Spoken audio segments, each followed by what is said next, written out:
That says I'm live. Now, let's go to YouTube and see if I can get the stream up and running and verify that I'm live. Yes, it looks like I'm actually live. Commercials and everything. Wow. You mean they haven't demonetized me yet? I'm shocked. And there we go. And pop out the chat so I can see the chat better. Switching it to live chat so that hopefully I can actually see everybody's chat. Please don't forget to put @SaltyTrekker if you want me to see it, because you know me, I suck at reading the chat. I said it. So, I apologize for being a little bit late, guys. As you see, I know the camera is probably a little off right now. It's been very, very difficult, but I'm trying to get the room arranged in a semi-permanent way here, because I've been kind of running on the assumption that my setup in here was going to be temporary. But now that I have a firm diagnosis and everything, it's sounding more and more like the situation that I'm dealing with is going to be a permanent one. And if that is the case, if we're going to keep this house, which we're going to try to, then I need to think that this room is where I'm going to be broadcasting from indefinitely. And so I needed to kind of move a couple of things around while I'm still physically able to do so. And even that is really pushing the realms of what I'm physically able to do.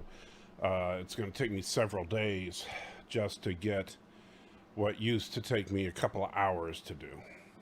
So but yesterday I did manage to move a couple of monitors, but that required me to move the camera, which is why the camera looks a little wonky right now. But it makes it a little easier for me to read. And yeah, we'll deal with all this one step at a time and continue to move on. Bird Pray 5, my old friend, was first in the house, says Kapla. And I'm not going to even try to read your name. Sneaks in, suggests a hammer to try and fix the problems. Yes, I grabbed my trusty hammer, and that seems to have worked, fixing the technical issues. Bird says, the more they overthink the plumbing, the easier it is to stop up the drain. Indeed.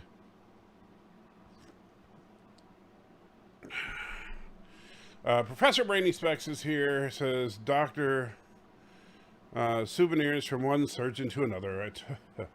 Here, Doctor, souvenirs from one surgeon to another. Took her out of her main transwarp computer drive. Except that line wasn't in the movie, because according to Lore Reloaded, the word transwarp was never spoken in Star Trek 3, And then Bird says, there it is. Professor Brainy Specs saying, Kaplata Bird. And then Professor Brainy Specs, heavy rain and thunderstorms going on here. I tell you, Professor, I don't like some of the side effects of heavy rain and thunderstorms, like the flooding or the occasional damage or, things like that. I do love the actual storm itself. I like listening to the rain. I like the sound of the thunder, as long as it's not too close, stuff like that. So that part I like. I just don't like sometimes the aftermath, like picking up the fallen branches and assessing the damage. And unfortunately, where we live right now, neighborhoods around us occasionally get flooded, our property doesn't. Bird says 70 degrees and sunny. It is Sunday. and that I am live. Yes, indeed. It's 70 degrees and a little bit of fog here in beautiful Turkestan today. I'm sorry I can't put up the Turkestan cam. This particular computer does not have the horsepower to run more than one camera at a time. So hopefully sometime in the next month or so, I'll get my main computer back from Asurion. That I would very much like. Because, it wasn't until the very last minute that I realized, I can't do Jeopardy until I have my main computer back. Because this thing can't even run 2 monitors. Doesn't have a second output. And let's see. Bird says, "You suck, ... at reading the chat." Very funny. No, seriously, I'm concerned that my power may go out. Bad lightning, almost constant thunder. No hail, thankfully. Well, the no hail is a good thing. If the power goes out, Professor, we certainly understand. If you can, leave us a message from your phone just so that we know you're okay, buddy.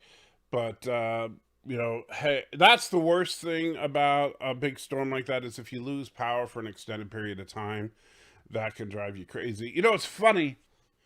When I was young, back when I was a kid, if you lost power, then you literally had nothing to do, right? I mean, like, especially because you couldn't go outside because, bad weather. And there was nothing to do inside because no light. And so you literally had to huddle in the dark with nothing to do except talk to your family. That was it. Now everybody just grabs their phone. It's just kind of funny. Of course, the way that people are these days, people just grab their phone anyway.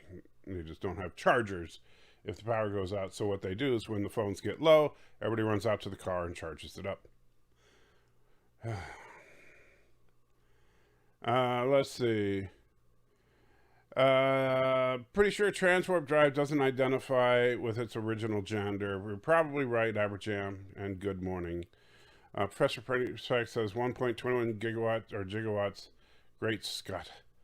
Yeah, I wonder how much voltage you actually would get out of a bolt of lightning. It's 1.21 gigawatts, because it wouldn't be gigawatts, but gigawatts. Is that actually accurate? I mean, I have no idea. I've worked with electricity, but I have no idea how much electricity is in a typical bolt of lightning. And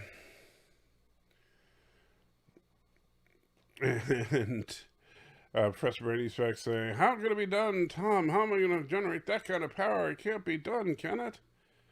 Treston says, "Good morning from your neighbors to the north. All the best." Hey, Treston, good to see you, buddy. Professor says, "What the heck does Lore know anyway?" Well, he knows how to get 100,000 subscribers, which congrats. If Lore happens to stumble across this live stream, hearty congratulations to Lore Reloaded for crossing the 100,000 barrier. That is awesome. So, he's doing something right. I guess reading Memory Alpha for a living works. I might have to start doing that. Where it says, "Did you match the seat cover to your coffee mug?" No, this is just, honestly, this blanket, the reason this is over the chair is because it's easier, and you can see it's kind of falling down. I threw it up here so I could see it on the camera easier, so that when I was pointing the camera at the chair, I could make sure that the chair was in frame. But no, this obviously is not a cow pattern. So yeah. And Stan says, if the power goes out, we'll just hum. Bird says, if you lost power, you could still talk on the phone in the old days. Well, you could still talk on the phone, but that's it. You couldn't get on the phone and like play Candy Crush or any of that crap. or whatever the kids are playing these days. Stan says, Faith, you're driving me away. You do it every day. You don't mean it, but it hurts like hell. My brain says I'm receiving pain, a lack of oxygen from my life support, my iron lung. Sorry, got a Radiohead vibe. I don't know that song, but it sounds a little depressing. Dr. Alex says, afternoon, Chelsea Tucker, hope you're doing well. I am hanging in there the best I can. I'm just a couple of days away from the first delivery of my injections.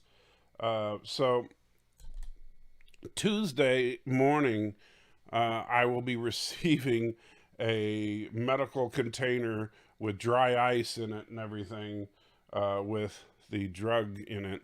And then I have to immediately refrigerate it and everything. And then Wednesday, I'll do my first actual injection, which I was thinking about doing live, but I doubt I'll do that. Because if it doesn't go well, who wants to watch me scream and suffer? Well, then again, knowing you guys, you might start throwing super chats and say, "Do it again, do it again." Hey, throw some ghost pepper in there with it. I could actually see you guys to, start throwing super chats. Eat some of that chocolate and a couple of cheese balls while you're taking the injection. Anyway, so I'm doing my first injection on Wednesday. And this little doodad here, I was going to talk about this. This is what they sent me this last week. And so this is what I'll be using to actually inject myself. And so you unscrew this, and then you can put the needle in this thing. And this is like a plunger, so you push this back and it like sets it. You screw it back on there. Take this off. This removes the cap from the needle. So you leave the cap on the needle when you put it in there, and then you push this button, I guess. And I can't quite get. Oh yeah, you gotta push that in there, and then it's spring loaded, and it shoots the stuff into you. So yeah, that'll be fun. I'm sure I'm really gonna enjoy that. So yeah, Stanley says apparently he mispronounced gigawatts. Yeah, I figured that's. I'm sure that was on purpose. That he said gigawatts, not gigawatts. But I always say, but hey, that's all right.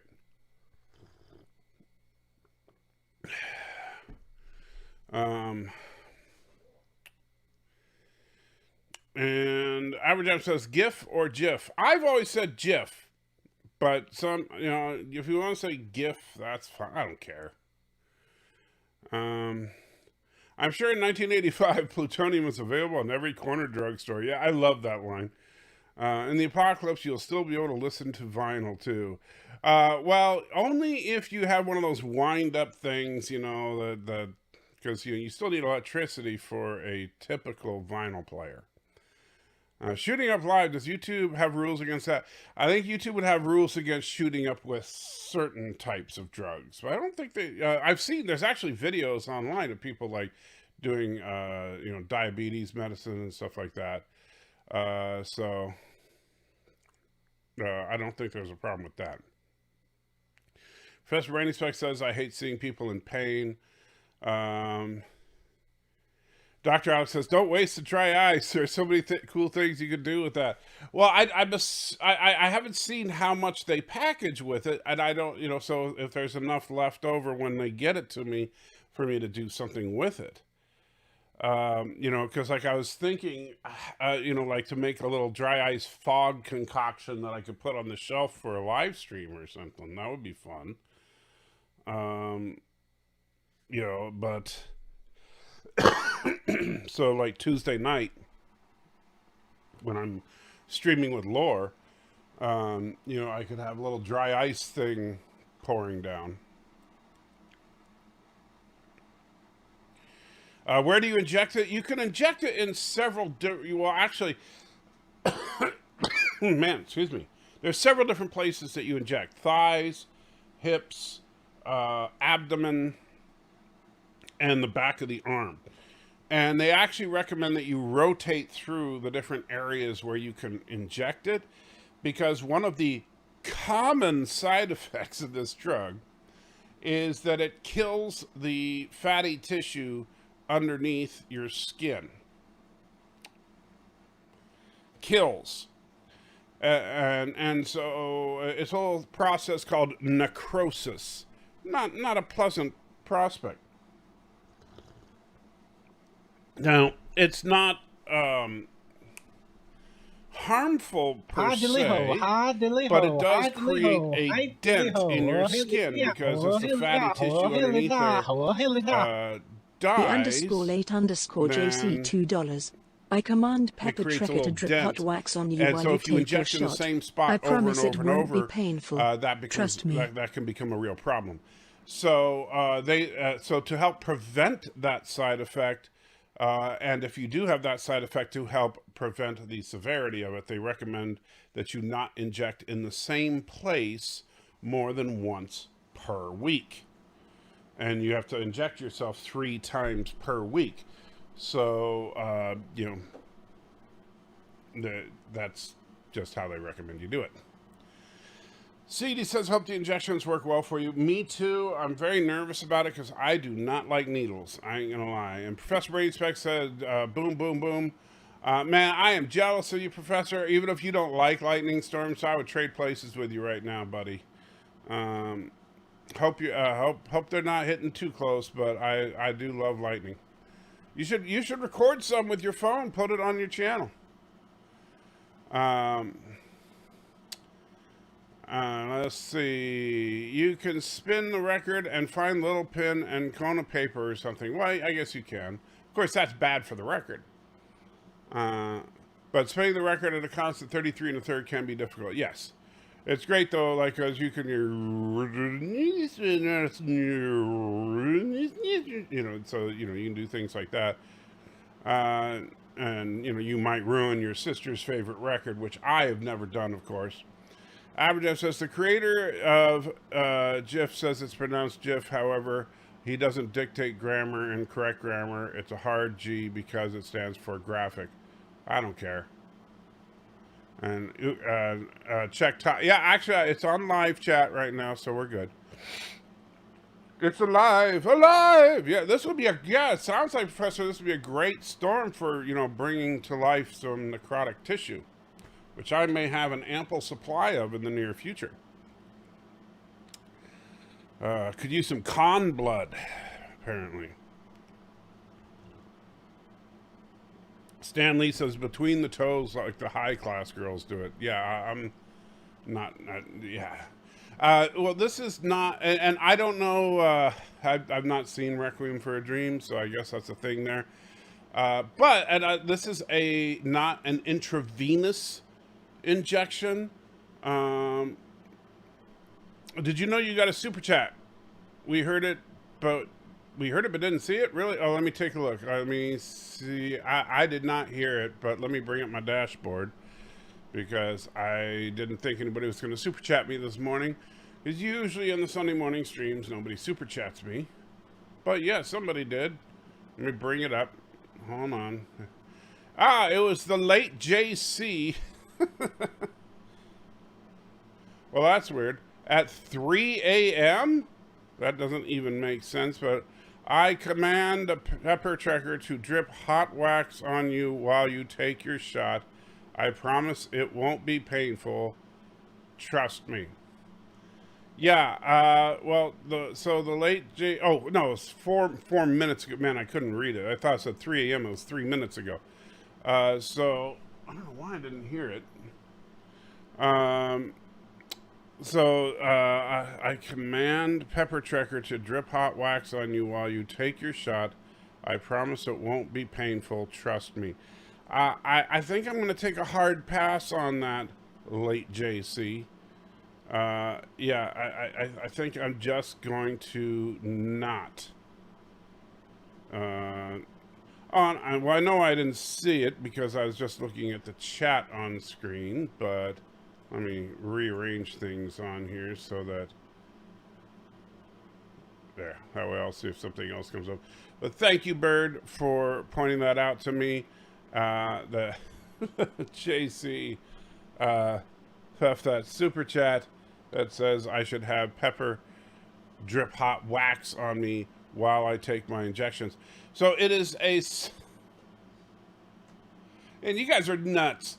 It's a subcutaneous injection as opposed to an intravenous injection. So you're not going for the bloodstream, you're going into the muscle tissue.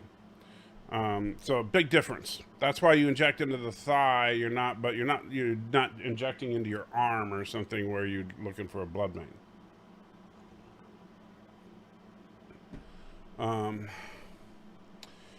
And let's see. Great job on Operation Return Battle video. Thank you, Alex. Well, we still have. I'm working on the Deus Ex Machina video right now. We'll see what you think of that. You may hate me for it, but I'm taking kind of a different approach on that one. I'm actually rewriting some dialogue for that one, which is not my strong suit, so I apologize because I have to kind of read the dialogue, and I'm not trying to do an imitation of these characters. I'm just reading you the dialogue with a little bit of dramatic flair, but obviously I can't do an Avery Brooks imitation or anything, so much as I would like to, I can't do his voice. But you should get the idea of what I'm trying to get across. I'm changing basically a couple of scenes. I'm changing the scene from Favor the Bold, because really Favor the Bold is part one of this. It's a two-part episode. Favor the Bold is part one and Sacrifice of Angels is part two. And Favor the Bold, changing the office scene just before they leave for Operation Return, when he and Admiral Ross, is it Admiral Ross? I think it's Admiral Ross, are talking about Bajor and all that, and the prophets. So changing that scene slightly. Actually, that's probably the biggest change as far as dialogue. And then changing the actual scene where Cisco is on the bridge of the Defiant in the wormhole, as well as his confrontation with the prophets. So we'll see what you think of that. I know Bird will hate it, but Bird is a warped and twisted individual. Professor Brainy Speck says, I love thunderstorms, but this one is bad. Well, the really bad ones, I mean, they can be beautiful, but yeah, a little scary. You know, I understand. Alex says, why does church life never shot up? I think it means show up in notifications. Maybe because YouTube hates me. I think that's it. You know, it's funny. True story. And I know we're not really even talking religion right now. I'm just talking about whatever you guys bring up, because quite frankly, this week I've got nothing for you. I'm nervous about the medication this week. I'm trying to get the room set up, and so I figure whatever you guys want to talk about, we'll talk about. But the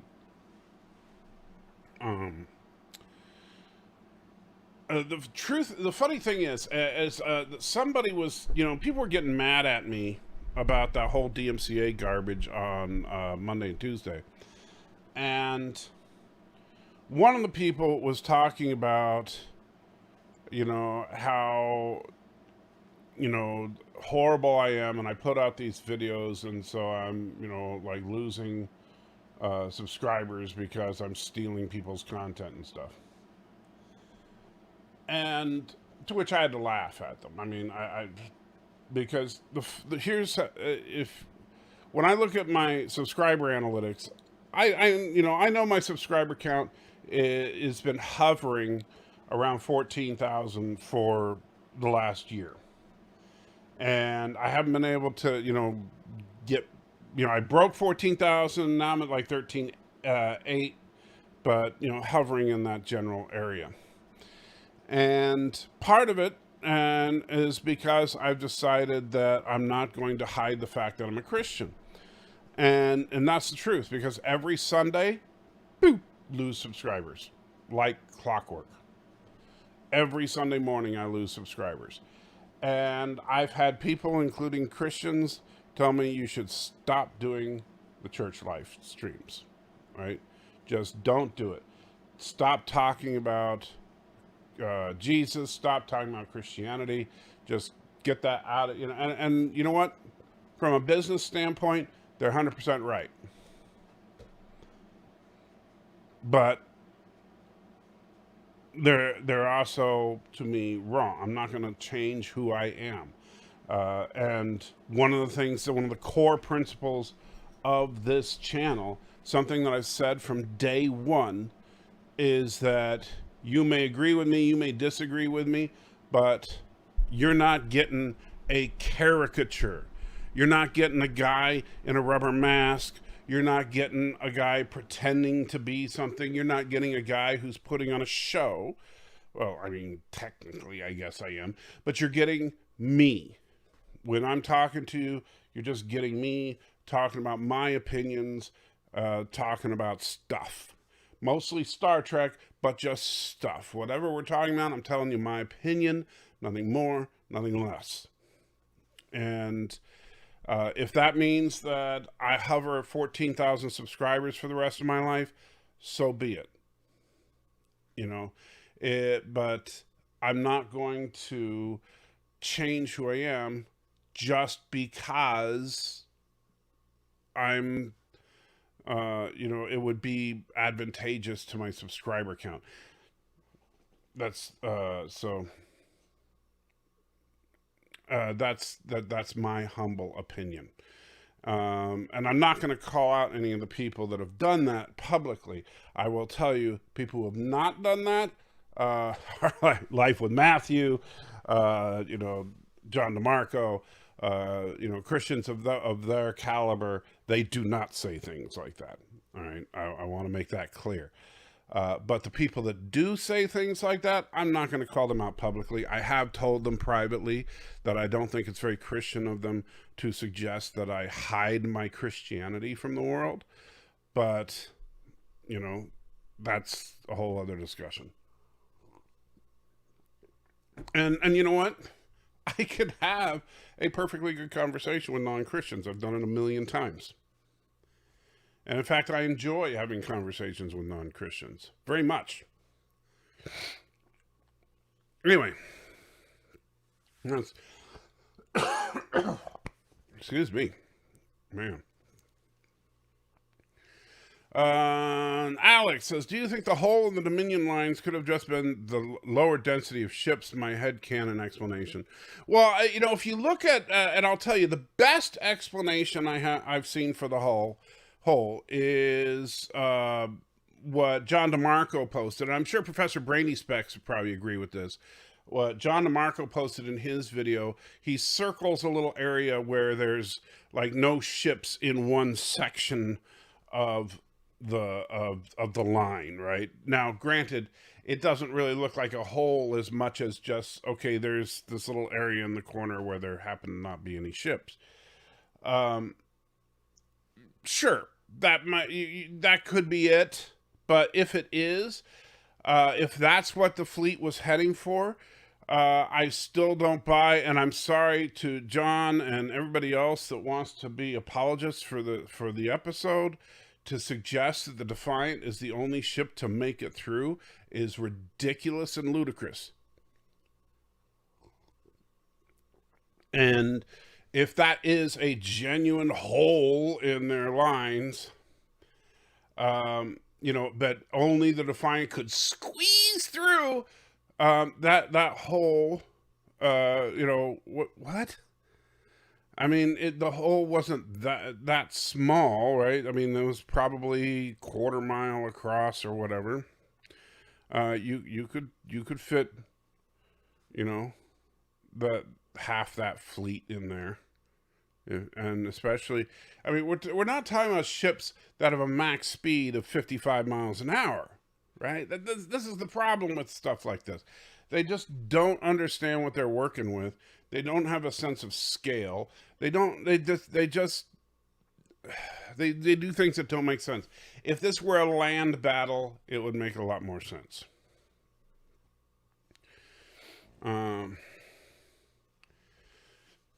Mercer says, that's how I interpreted, like, real battle, hole in the lines, just what it seems like there's a chance of getting through.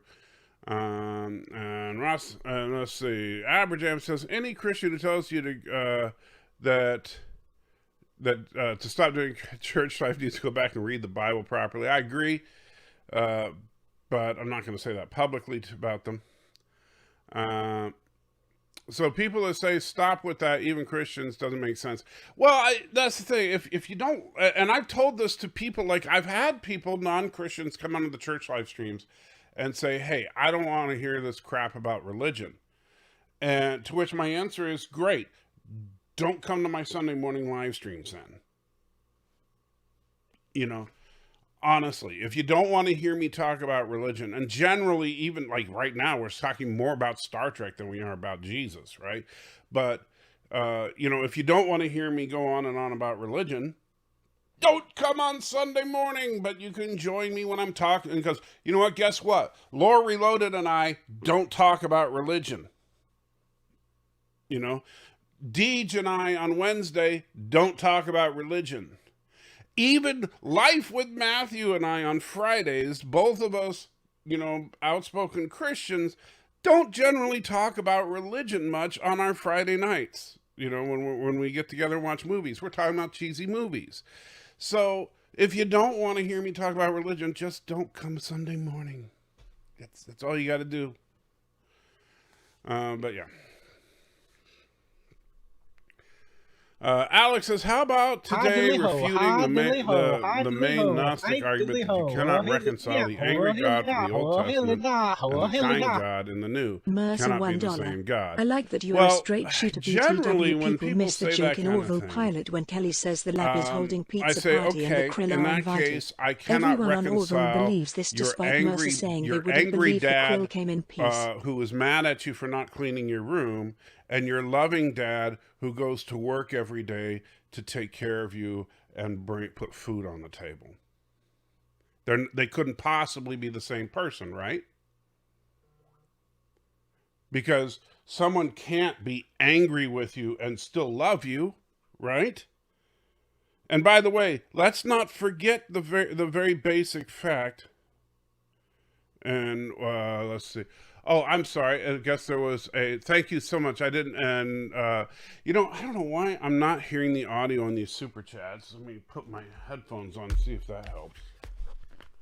But I'm not sure why I'm not hearing it, because usually the super chats play in my ears, so I can tell when they're going. Let me try. I'm going to try to replay that one and see if I hear it with the headphones on. Hi diddly ho, hi diddly ho, hi diddly ho, hi diddly ho, hilly da, ho, hilly da, ho, hilly da, ho, hilly da. Mercer $1. I like that you're a straight shooter. BTW people miss the joke in Orville Pilot when Kelly says the lab is holding pizza party and the krill are invited. Everyone on Orville believes this, despite Mercer saying they wouldn't believe the krill came in peace. Yeah, I'm not sure why it's not playing, but you're able to hear it, right, Bird? That's what you were saying?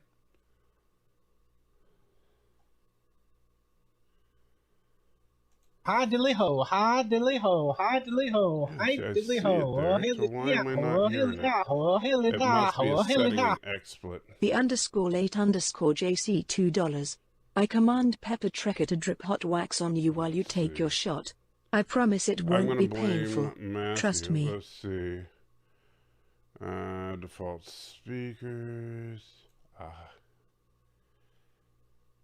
There we go. Bet you that's it. Let's try that now.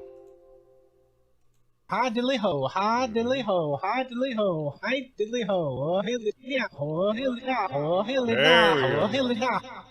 The _8_JC $2. I command Pepper Trekker to drip hot wax on you while you take your shot. Echoing. I promise it won't be painful.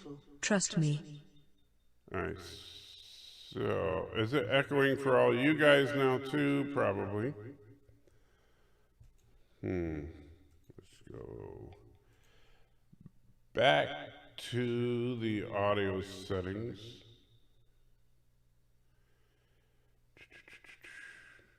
Audio preview.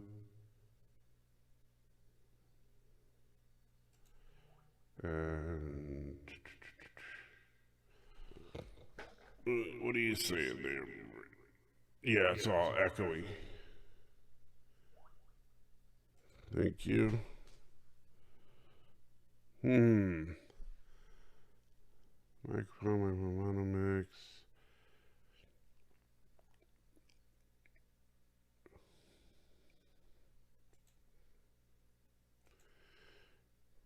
Yeah, I'm not 100% sure why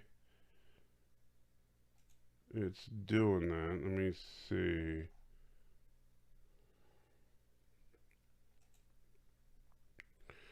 Let's look at this. Is there a setting for this alert box? Audio output, system sound.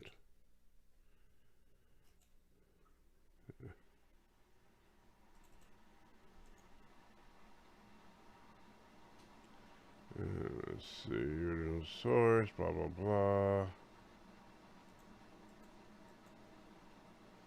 So it seems like that should work.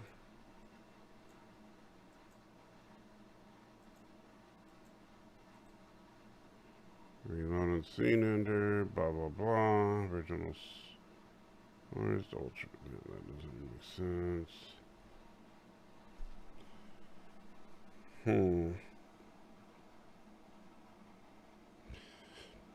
Yeah, I know the echo's gone, Bird. Thank you, but I was just trying to see what the heck.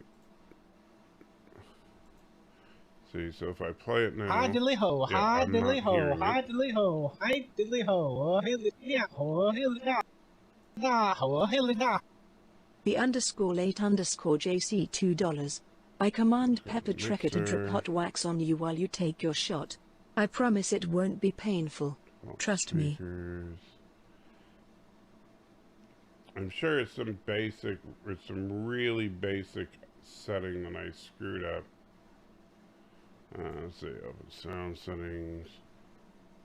Aha, I don't know if it's that.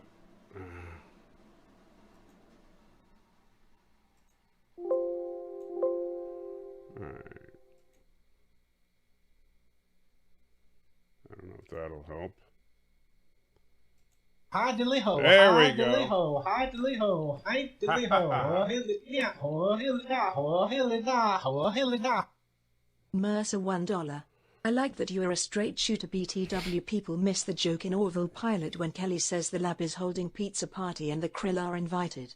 Everyone on Orville believes this despite Mercer saying they wouldn't believe the krill came in peace. Alright, so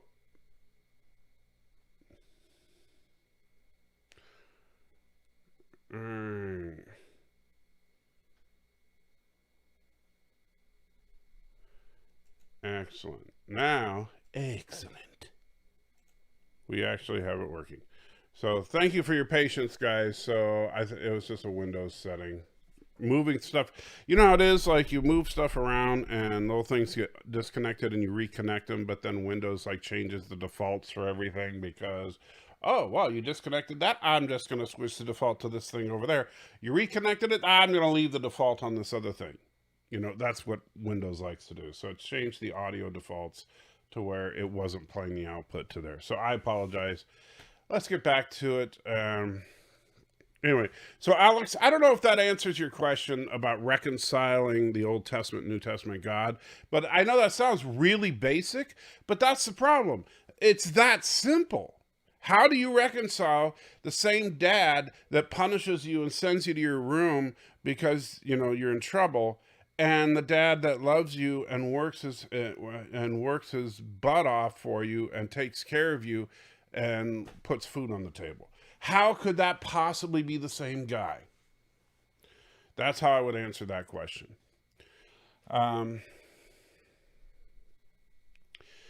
Let's see. It's just on a larger, grander scale. And then Alex kind of reiterates that question: can the same God who genocided humanity with a flood be the same God who sent his son to give eternal forgiveness? Well, can the same dad that tanned your hide with a belt be the same dad that lets you use his Corvette to take out that hot chick to the prom? Again, same thing, different scale. Trust says, hope your injections go well and you adapt to them quickly. I do too, my friend. Professor Brainy Specs says, but Ducat purposely created the hole to entice the federations to go through it with the intent of closing it while they await their attempt, and they closed it. But that's where, and this is where I have a problem with the VFX. That we never see any even hint of. We see a couple of Cardassian ships pull away, but all the ships are in such tight formation that we don't see the creation of this hole. It just seems like, okay, maybe they're a little less densely packed than they were before, but it doesn't seem like there's this big gaping hole for the Federation ships to try and go through. But as far as if you've seen Hannibal's tactics, as far as how he executed the hole, it actually makes much more sense the way that Hannibal did it. Because with Hannibal, what he did was he had the line of troops, and he had the troops in the middle fall back, creating the hole. And so the Romans pushed in, so that you basically thinking that they were pushing these guys back.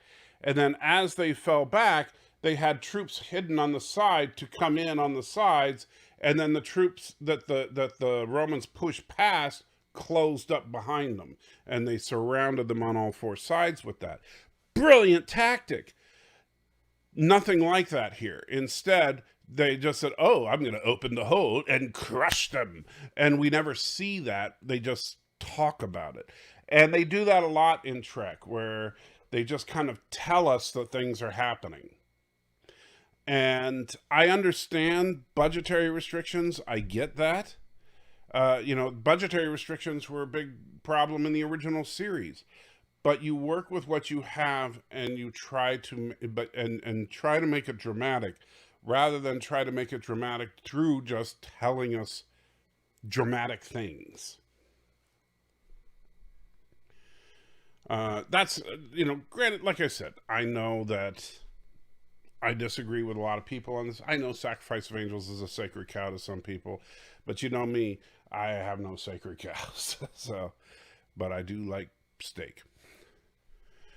CD says, you could always boost your channel by having Salty Trekker animated series, Salty in the Brain. There's a spider in front of me. Where did you come from?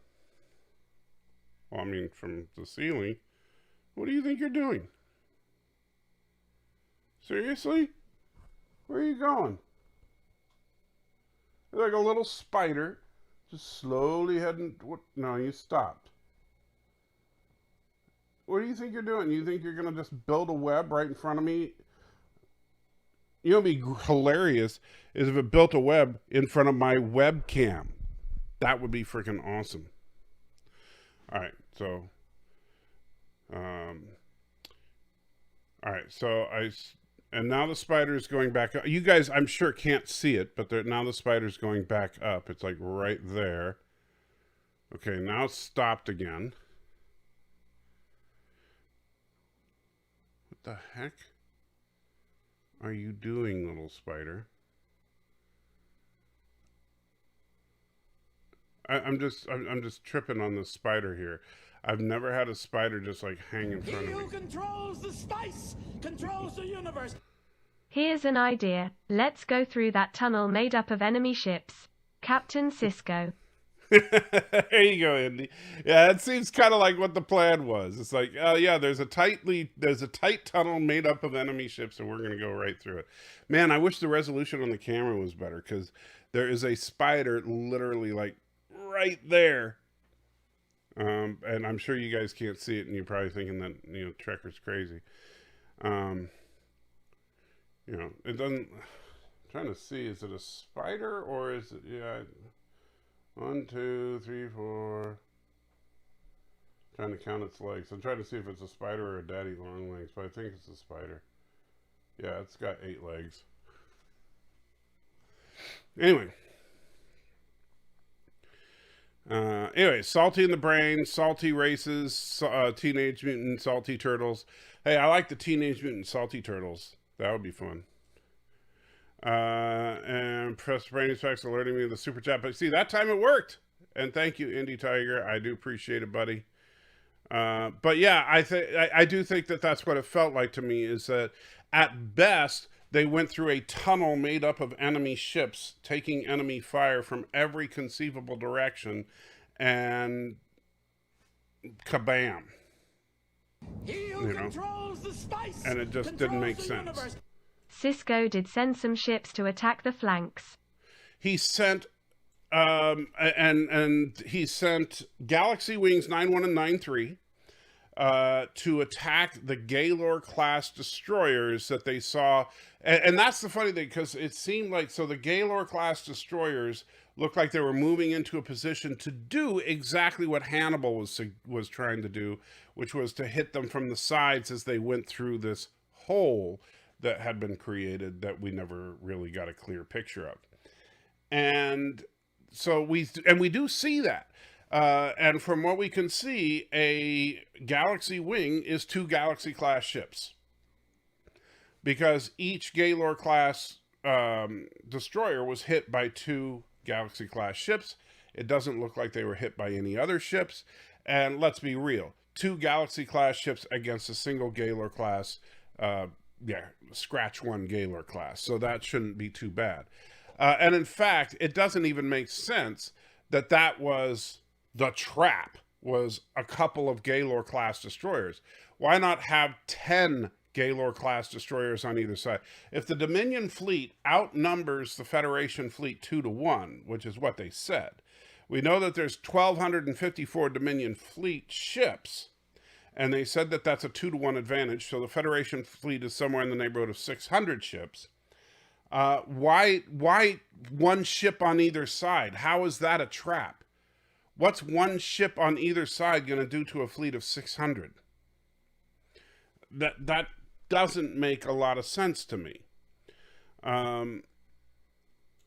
So not 100% sure on what kind of a trap that was supposed to be.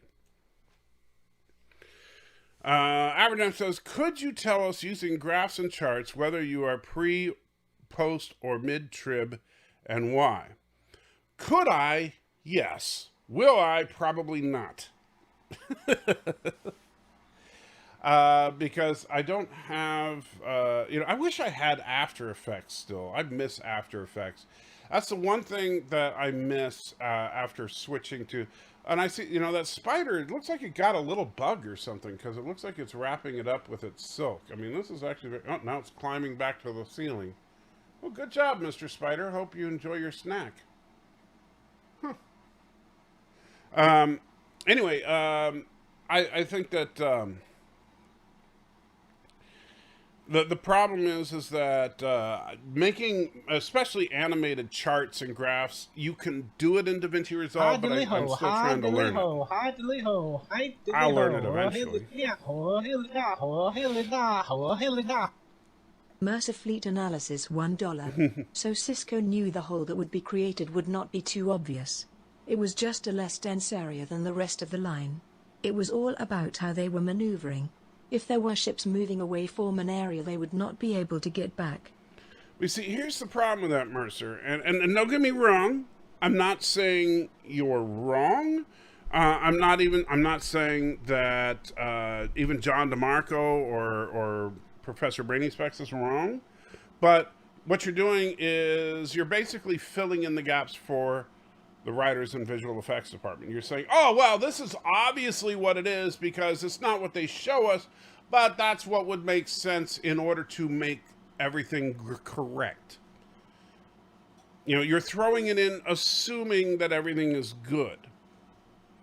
However, the problem here is, and this is what happens, and this is where if something, and this is normal human reaction to things, and I know I'm falling behind and further behind in the chat, but I think this is worth discussing because it is a human nature thing, is that what we tend to do is that if we like something, if we're enjoying something, if we think something is good, we will fill in all the gaps to make it better. So we'll watch Sacrifice of Angels and we'll say, and no matter what I say, it doesn't matter if it makes perfect logical sense. If I'm saying something against it, you're going to say, oh, no. Obviously, this and this and this and this and this. And you're going to come up with 1,000 reasons why, even though the visual effects team couldn't show it, well, you come up with reasons behind the scenes why they just couldn't do it. You'll come up with reasons why, it just wasn't obvious, but Cisco knew that this was this and this was this and this was this. And you'll come up with a million reasons for why, because you love Deep Space Nine and you like Sacrifice of Angels, right? Now, let's flip that on its head for a second. And we go over to Star Trek Discovery. And we look at an episode of Star Trek Discovery, and I try to say, well, in the Battle of the Binary Stars, I thought that the way they did this was really good. You say, oh, it was garbage. There's nothing good about it. Why? Because you don't like it. And so you're going to find reasons to hate every little detail of it. And you're not going to give the writers 1 inch of anything. It doesn't matter that Lorca's from the Mirror Universe. There's no excuse for him to have a Gorn in his closet, right? It doesn't matter what the reasoning is behind everything. There's no excuse whatsoever. It's garbage. It's the worst show ever. Everything about it is bad, no matter what. I don't care. It's bad. You're going to assume the worst all the time. I'm not saying everybody here does that all the time, but this is the natural human inclination, is that if we like something, we tend to fill in the gaps and smooth it over and kind of just make it as good as it possibly can be. And if we don't like it, then we tend to, anything that might be good, we tend to undermine and say, no, it wasn't as good as you think it was. Now, what I'm trying to do with Sacrifice of Angels, I was challenged to do a rewrite, and I'm looking at it as if I was, Rick Berman came to me and said, hey, you know what, Michael, we're working on this script, give it a pass. Take a look at it. What would you do with it? All right. And so I'm looking at it from a creative standpoint that, hey, if this story were handed to me pre-production, these are things I would change about it. Because I do not think for a minute that having a battle as if it's on land in an open 3-dimensional area makes any lick of sense. And no matter how much you want to excuse the visual effects team, or how much you want to talk about strategies, or how much you want to talk about, well, that area was just a little less dense, or, the hole just wasn't too obvious. There is absolutely no excuse for the battle to take place at all. There's absolutely no reason that the Federation fleet couldn't just go around the Dominion fleet. There's absolutely no reason that the Federation fleet couldn't go through the Dominion fleet. Keep in mind, these ships were not packed so tightly that a ship couldn't go in between the other ships, right? And so when Cisco said all ships make for Deep Space Nine, they could have just scattered and headed for Deep Space Nine. And guess what? Probably half of them would have made it.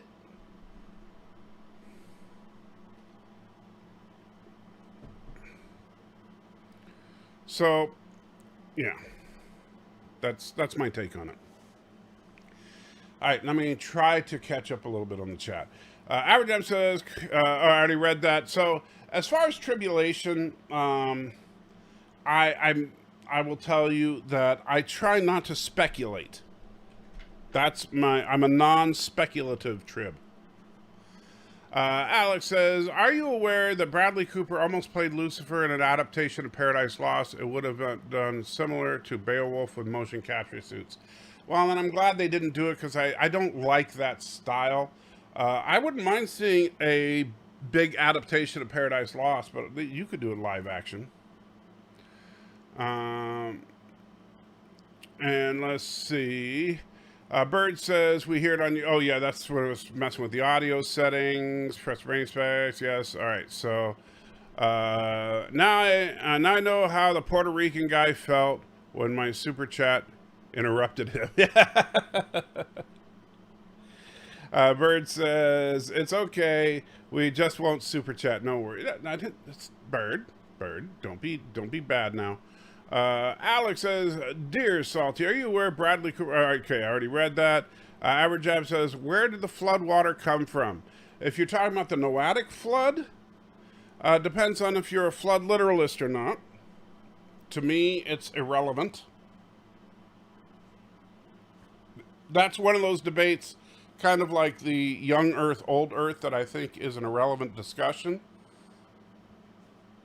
Like there's a few Noatic flood debates, right? So one, is it a literal event or some kind of allegory? One, is it a localized event or a global event? And by the way, there are reasonable arguments for the localized event, even though people say, but wait a minute, it says it covered the whole of the Earth, right? Yeah, but you don't know that we already had, like, if you've seen my Templar channel, the ends of the Earth actually doesn't necessarily mean the globe, because there was no term for the globe at the time. And so when you say the ends of the Earth, for example, you're talking about the border between land and sea. And so it could have meant that it flooded the entire region for which from the perspective of the writer. However, all of that, regardless of whether you believe it's allegory or literal, or whether you believe it's localized or global, irrelevant. All of that irrelevant. Does not change the meaning of the story, does not change the lessons to be learned, and does not change the way that you and I should be living our lives. So to me, it's not worth debating about. Tress says, gotta run, stay strong, Salty, we're pulling for you. Like you for some reason. Yeah, I don't know why, but thank you, Tristan. Alex says, great explanation. Guess God can lose his temper just like abusive parents can. Well, keep this in mind, Alex, and this is something people forget. People very, very commonly forget. We, as human beings, men and women, are a reflection of God. We're a tiny speck of what God is. But Adam was created in the image of God. What does that mean? Does that mean that God is like a giant, in the classical paintings, is God a giant old man sitting in a throne that's a bipedal human? Does God have a giant divine penis? No.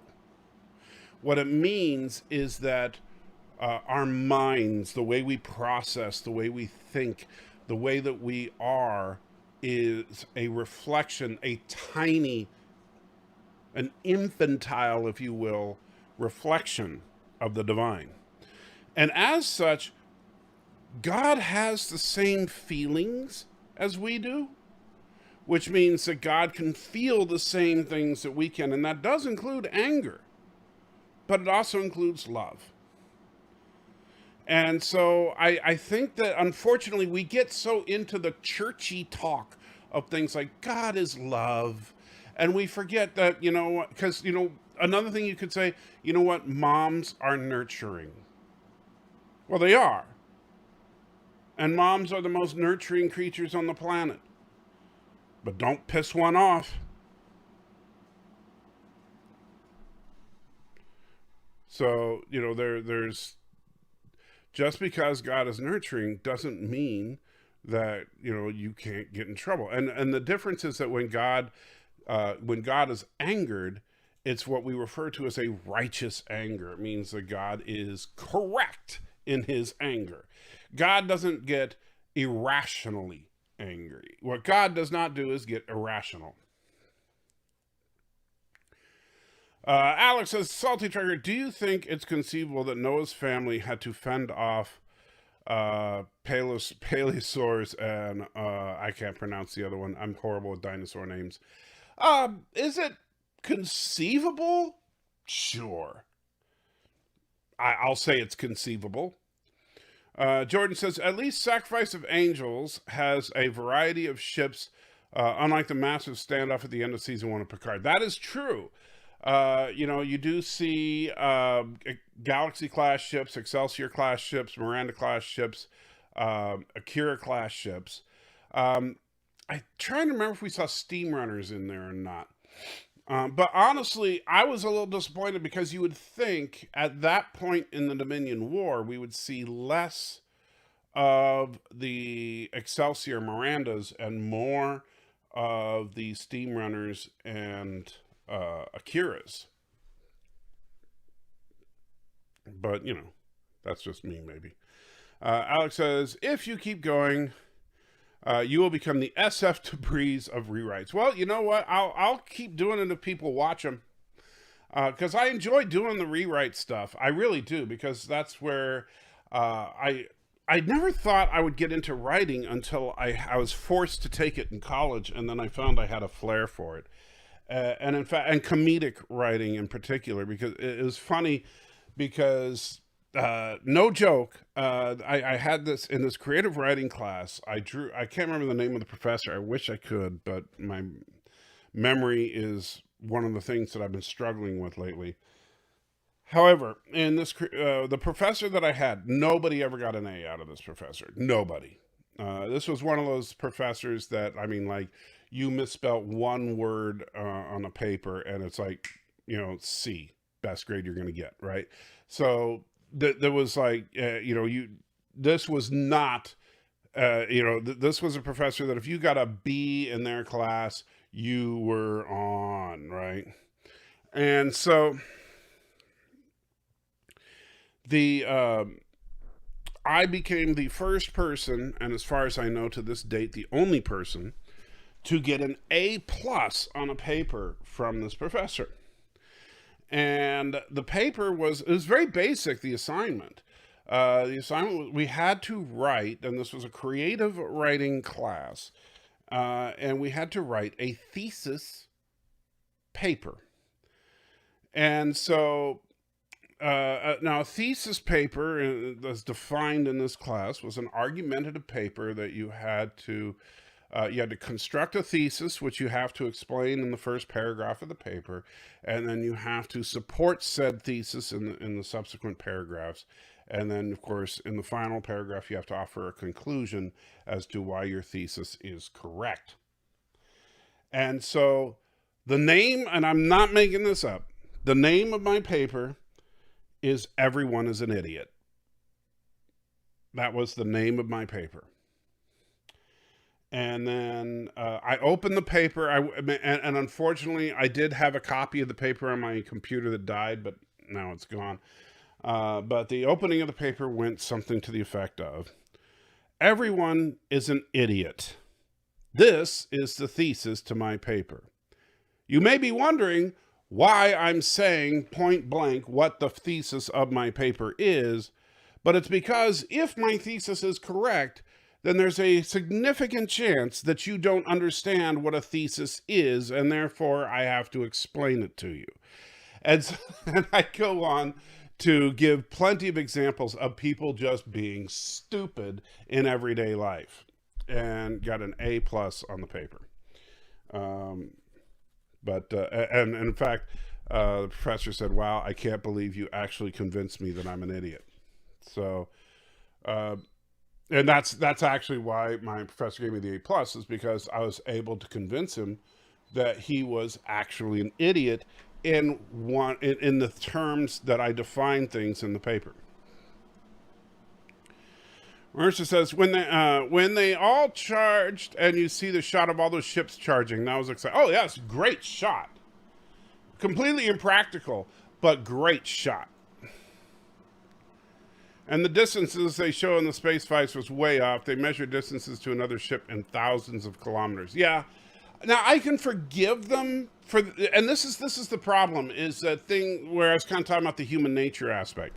It's one of those things that kind of cascades out of control, because I can absolutely forgive them the distance if they would just do something about the 3D space and not acting like it's a land battle, But unfortunately, they don't. You know, it's like one or two of these things I can definitely get past.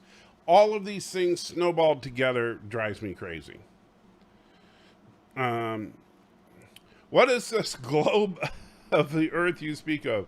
Darren Wagner, can you add context? Wow. Hey, now that's not nice. You don't have to be mean to Darren there. Does anyone know if the Templar channel is up? It should be. I haven't been there in a little while, but I haven't taken it down unless YouTube has for some reason. I know that some people were very mad at me about that channel, but I have not, because since my computer, let me try to go there now. Since my computer died, I haven't tried to go there because I've just been, let's see. Let's see, can I switch accounts? Switch account. Add account. Next.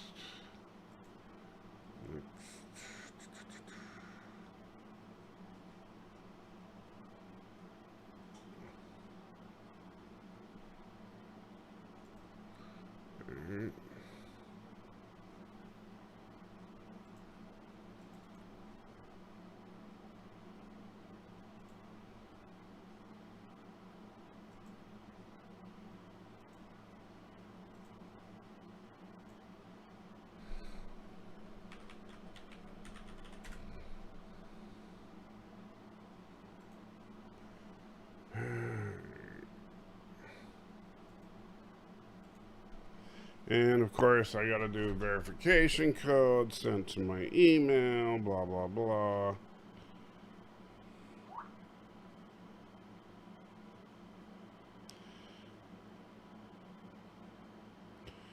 Sometimes, and of course, wrong.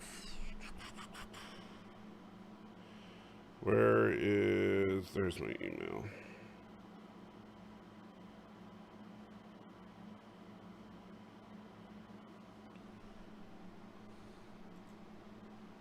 Where's the verification code? There it is. All right. Security alert. Blah, blah, blah. Yes.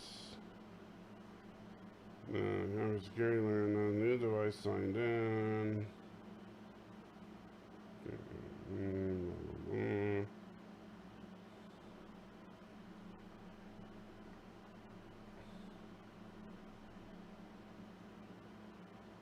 I don't remember the shoot.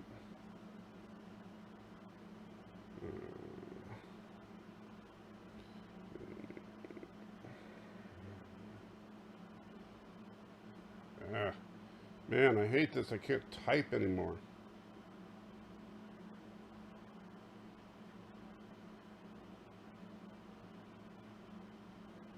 Oh, an email, duh.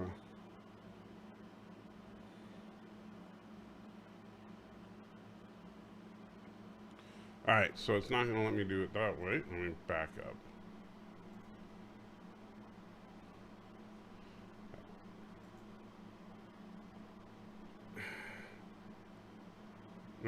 Alright, you know what, screw it, I'll mess around with it later. It should be, but I have not messed around with that account in a little while. Maybe Google took it down. Man, it's funny because I can't remember my password, and so yeah, I'm gonna have to try and figure that out because I genuinely can't remember how to log into the stupid account. It sucks you have memory issues. Just don't forget the $50 you owe me. Yeah, I'll try to remember that. What? The Jem Hadar outnumbered them. I'm surprised they didn't do suicide runs.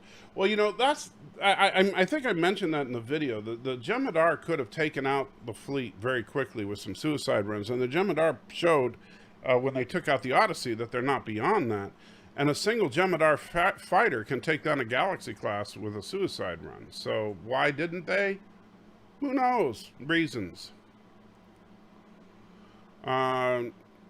Could using 2D naval tactics in space have been another of Berman's adhering to Gene's vision, as Gene did give Stuart Horatio Hornblower books to read about the nature of Picard? No. The answer is no to that. Because, first of all, Horatio Hornblower is more about the character, not about the tactics, at best. And just because, and in fact, it was, oh gosh, I'm drawing a complete brain cramp here again. Sorry, my memory is not what it used to be. But the Nicholas Meyer, he saw Captain Kirk as Horatio Hornblower in space. But they made a point out of 2D versus 3D tactics in the Battle of the Mutara Nebula. And it's actually, I mean, it's a common problem in sci-fi and in Trek, where we're if you have two ships duking it out, it's not really an issue, because no matter where the two ships are, you could argue it's a 2D plane, because the ships line up with each other. But if you have two battle groups, then it becomes a much more complicated situation, and it should be. But nobody does it correctly. I mean, well, I shouldn't say nobody. It's very rare that it's done correctly. And Star Trek should, and the problem is that we want to be, and this is where I'm gonna get on some of you guys. Look, Professor Brainy Specs, I love you, man. I think, Jeff, you're a great guy, and I care about you, but I'm gonna pick on you a little bit. Same with everybody else who's been defending Sacrifice of Angels. We want to defend it because we love it, and I understand that wholeheartedly. However, we also want to say that Star Trek is grounded in reality. That ain't reality. All right? So if we're going to say, well, the reason we think Star Trek is better, and this is something I hear from nerds all the time, the reason we think Star Trek is better than Star Wars is because Star Wars is just pure fantasy, and Star Trek is grounded in real science. Well, real science isn't having 2D tactics in space. Can I drop the mic, please? I mean, it really isn't. It's not. That's not, being realistic. That's not adhering to, if people want to say Gene's vision, even though I really hate the Gene's vision argument, because Gene Roddenberry's vision was boring. But if we want to look at the idea of furthering the idea of actually thinking about this stuff, as opposed to just throwing pretty things on the screen, which is what we insist that the new shows are. We say, oh, well, we don't like Discovery, we don't like Picard because they're just trying to show us pretty special effects. And then we want to defend Sacrifice of Angels, which is just showing us pretty special effects. Look, the difference is what?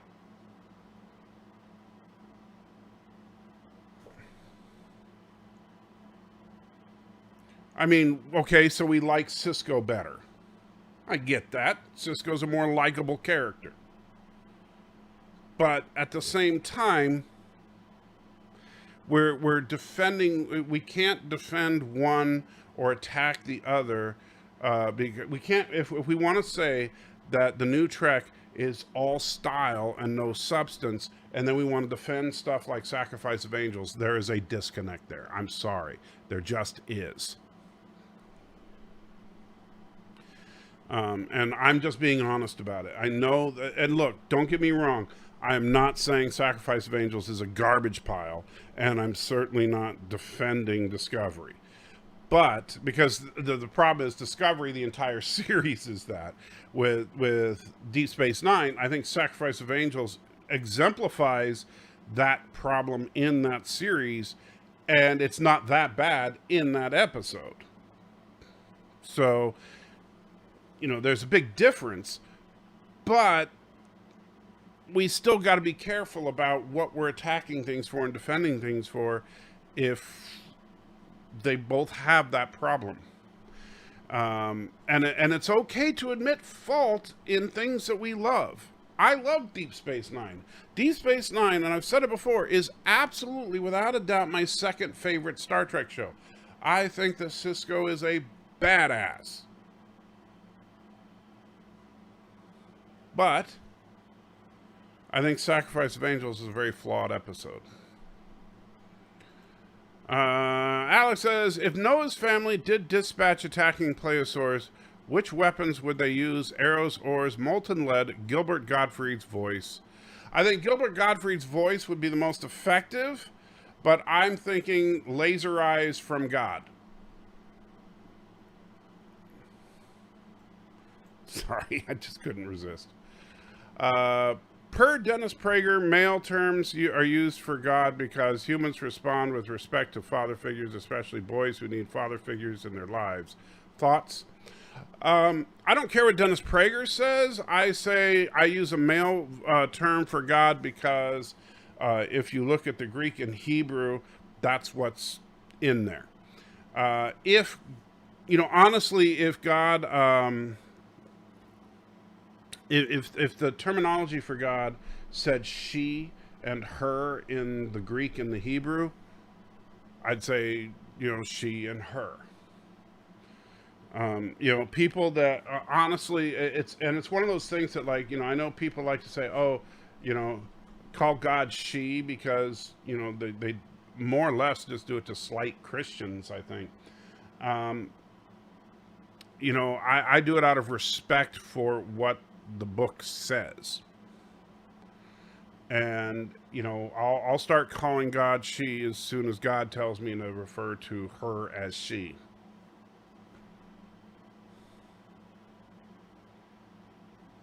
Period. Professor Brainy Speck says, Live with Matthew owes me $4,100 US. He isn't paying up. Well, he owes me $129,000. So, yeah, as soon as he pays, I'll tell you what, as soon as he pays me, Professor Brainy Specs, I will give you the $4,100. Merch says, I would say the Mutara Nebula battle and Balance of Terror battle are the best Trek battles, but I'm glad we got to see them try to do other battles. Well, I would agree with you about the Mutara Nebula and the Balance of Terror battles. They are, beyond a doubt, the two best Trek battles. I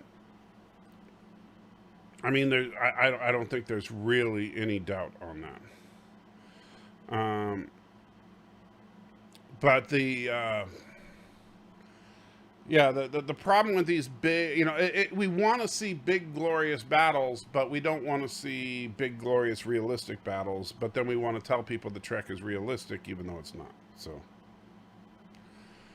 Jordan says, congratulations, we passed the Alamarine level. We are now on the drink level. Oh, awesome. What does that mean? I have no idea. Mercer says the best space battle ever seen is still the Battle of Endor. Best space battle ever seen is Battle of Endor. Well, I'll say this. Well, in the Star Wars, it's funny because the Star Wars universe, I will give them this. The Star Wars universe is consistent within itself. Weapons in the Star Wars universe are very short range, and so their battles make more sense. And also it appears, fighters are much more useful in Star Wars than they are in Star Trek.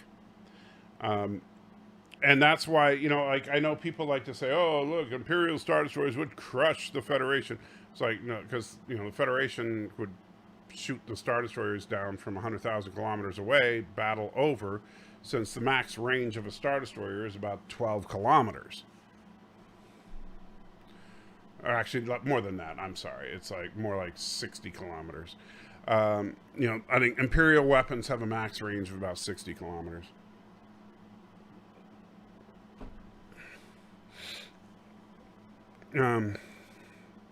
I'll say, I'll give you that it's the best Star Wars battle. I don't know if I'd say the best space battle, because I think that the Mutara Nebula battle is better to me than the Battle of Endor.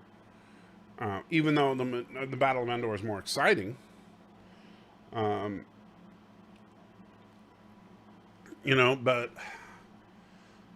And I really like the battle at the opening of Revenge of the Sith, too. That's a really good one, but we don't get enough of it. You know, I'd like to see some good space battles. We haven't had a really good space battle in a long time. Alex says, for suicide runs to be effective, Fed ships need to be stationary, preferably immobilized. They probably heard about the Odyssey and were expecting it. Well, how are the Federation ships going to maneuver in their tight formations? I think they could have very easily done suicide runs. If Gul Dukat and Judas Iscariot were trapped in an elevator made to fight to the death with rubber chickens, who would win? Gul Dukat for sure. Alex says, dang, Gene even ripped off Nicholas Meyer. Well, Gene was ask Alan Dean Foster. If there's one thing that Gene Roddenberry was good at, it was taking credit for other people's work. Sacrifice of Angels battle needed a hotshot fighter pilot buzzing around there and saying, just a walk in the park, Kazansky. That would have been great. Oh, man. Oh, you just gave me a great idea for a supercut. All I hear is Salty Tricker saying he hates Deep Space Nine and Cisco. Of course, that's all you hear, Bird, because you're an idiot.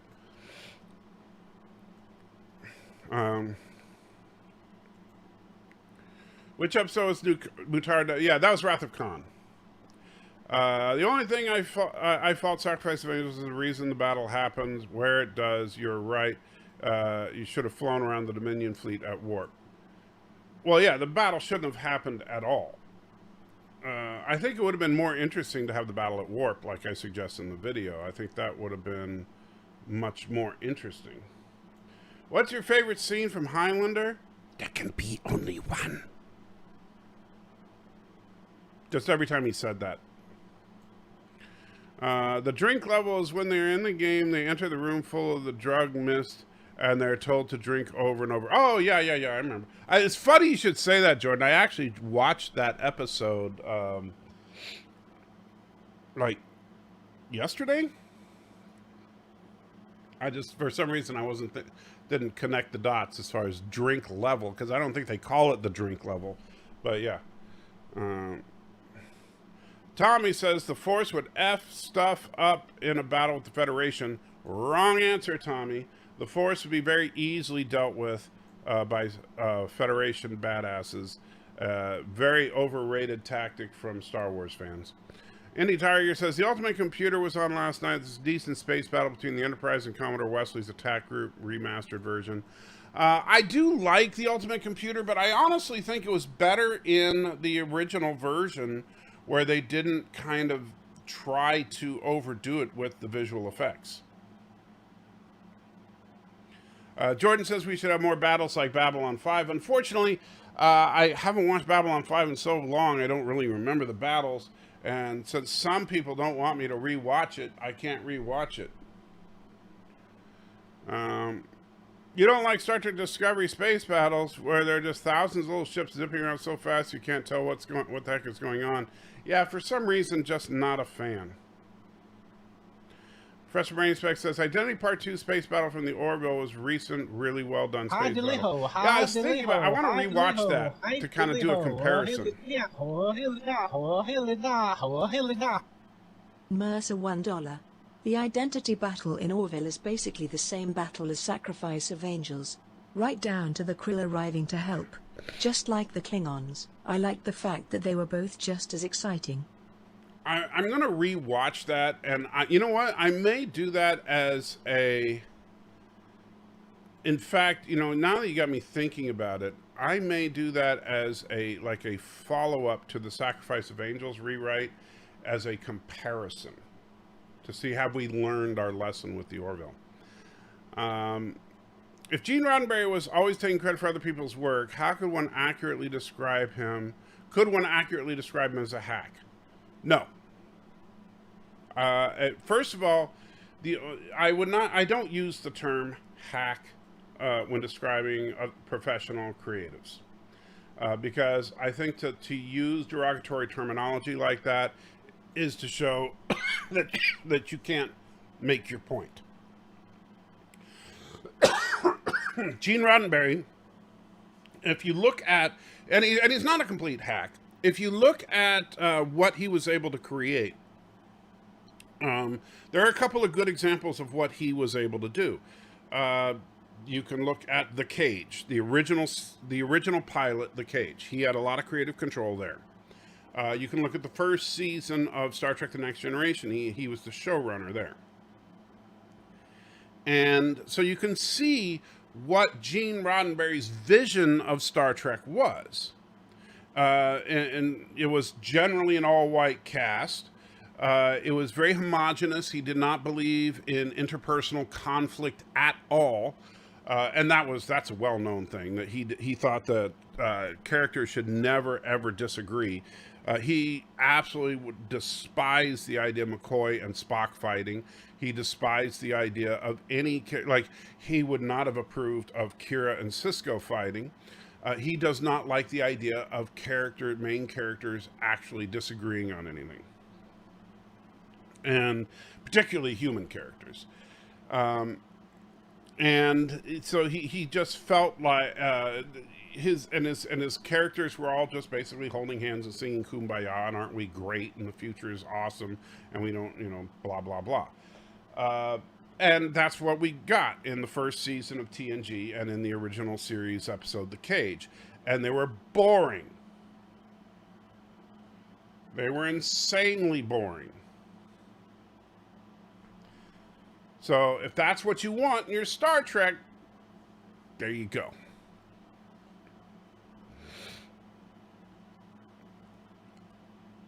Let's see. Alex says, "Dear Anti-Trekker, picture the flood story with Noah played by Dr. Evil." Don't have to picture that. We got it. It's a movie called Noah.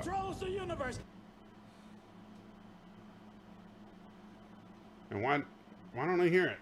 I heard the He Who Controls the Spice, but didn't read the super chat. That's weird. Did he say something bad in it? I don't think so.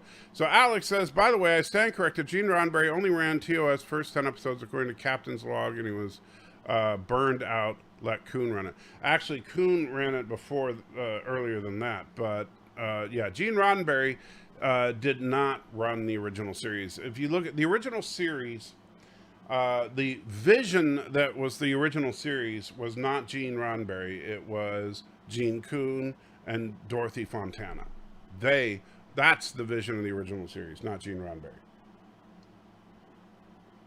And I get really tired of Gene Roddenberry and the Great Bird of the Galaxy and Gene's vision, blah, blah, blah. And this is one of the reasons that I got honestly fed up with Doomcock. Because I don't know if he still does it, because I haven't watched his channel in the last several months. But one thing that he was doing constantly on his channel for a while is that he knows full well, because he and I have talked about it, he knows full well that Gene Kuhn, DC Fontana, even heck, Lucille Ball had more to do with the vision of Star Trek than Gene Roddenberry. However, Gene Roddenberry gets all the credit, right? And that's wrong. We should be, whenever we're talking about the vision of Trek, we should be talking about people, particularly Gene Kuhn, who died in the 70s. He's the man who we should be giving praise to, not Gene Roddenberry. Gene Kuhn is the man that we should be talking about as far as the great creator of Trek. And DC Fontana. But no, we always give it to Gene Roddenberry, right? And I know this, Doomcock knows this, a lot of diehard Trekkies know this, right? But then what does Doomcock do in his actual videos? Not talking about live streams, but his videos that he puts out.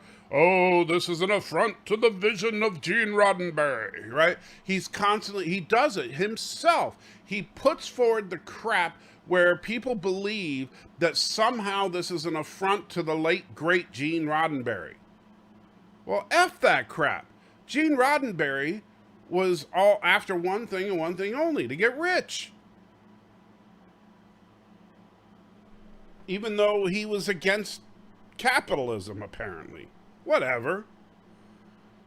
Tell the truth. That's why I lost respect for him. Not because, I think that his supervillain persona is hilarious, and I thought it was a clever idea, and I wish I had thought of it first. But, don't lie to people. Don't tell them that it's Gene Roddenberry's vision when you know darn well that it isn't. tell them the truth. People are, I'm sorry. Put on people have. You need to tell people to put on their big boy pants and get over it. And that Gene Roddenberry isn't a god. Sorry. All right, let me get back to it. I'll stop going off on Doomcock. Indy Tiger says remastered versions do take a bit of the meaningful context for the extra effects. So I don't like that. Last night they cut a bit out of Spock's explanation of Captain Dunsel. Well, if actually some of the remastered should have all that in there, depending on where you're watching it.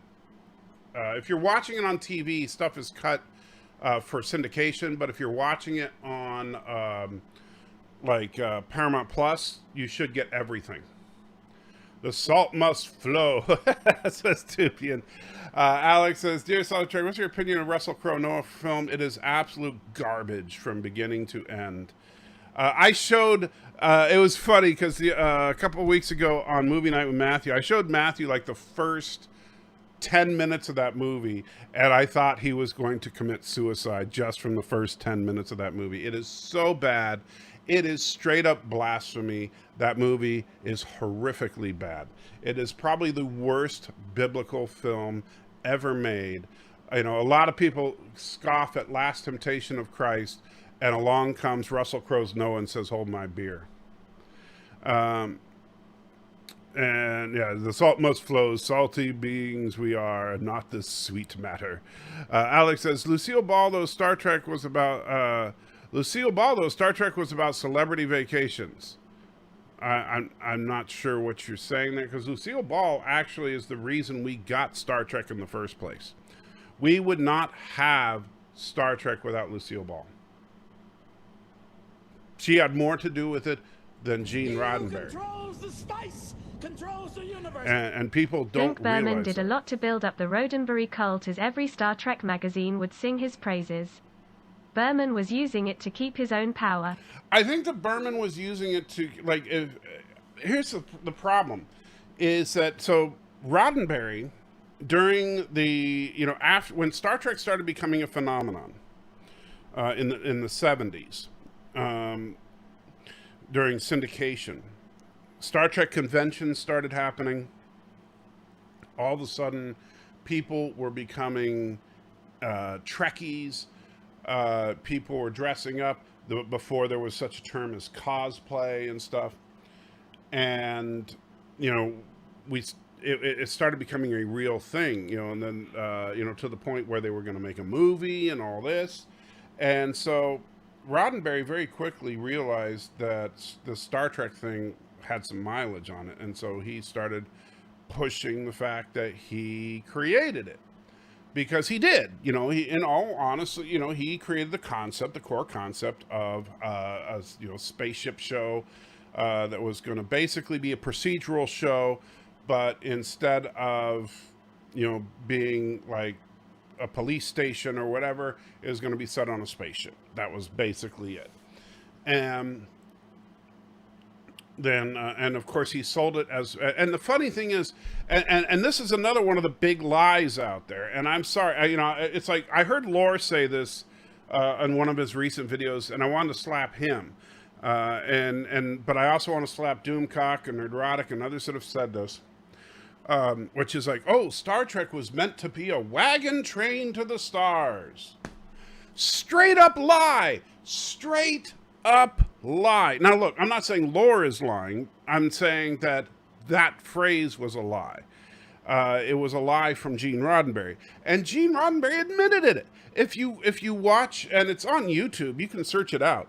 And on the VHS release of The Cage, when they finally released The Cage on VHS back in the 80s, Gene Roddenberry did an interview. He's sitting on the set of Star Trek: The Next Generation, and talking about how great he was and it's hilarious to watch, because remember, this is on the VHS release of The Cage, which featured an all-white cast, and Gene Roddenberry is sitting there praising himself for casting a diverse cast, right? But it's an all-white cast. But he tells the story in this little VHS extra that he sold Star Trek to the network under the guise of Wagon Train to the Stars in order to get them to pay for the show. However, that was never the intent. He wanted to do highbrow sci-fi, and but what was selling, what was popular, was westerns. And thank you, Mercer has set a link to the Gene Roddenberry thing. Thank you. And so what he did was he lied to the network execs, and he said, okay, Wagon Train to the Stars. Network is like, ooh, that sounds cool. Make a pilot. And he makes The Cage. That ain't a Wagon Train to the Stars. That's big-headed aliens and cerebral takes on humanity and sexuality and stuff. That's not what they signed up for. And so the whole thing about, well, the network said it was too cerebral. It's because they bought a Western and they got The Cage. The Cage was too cerebral for what they ordered. If you tell someone, hey, here's $25 million, I want you to make me an action movie, and they come back with terms of endearment, you're going to punch them in the face, right? That's not what you wanted. It might be great, but that's not what you wanted. You needed an action movie. So that whole thing was a straight up lie. The whole, it's too cerebral. The network execs thought that the audience was too dumb. No, the network execs were buying a Western and you gave them a highbrow sci-fi. That's not what they ordered. You lied to them.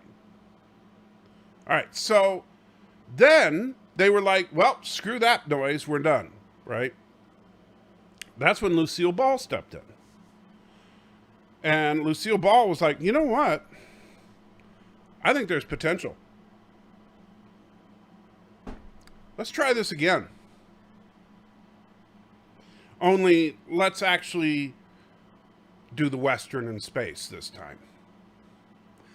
And so Gene Roddenberry didn't have as much creative control the second time around, and we ended up with Where No Man Had Gone Before. Far better pilot. And bam, we got Star Trek. So if not for the intervention of Lucille Ball, we wouldn't have had Star Trek. If not for Gene Coon and D.C. Fontana, we wouldn't have had the diverse cast, because again, Gene Roddenberry cast all white, except for the only non-white cast member was an assistant transporter chief in the background of one shot who was Asian. And wearing thick glasses. He looked like a stereotypical Asian.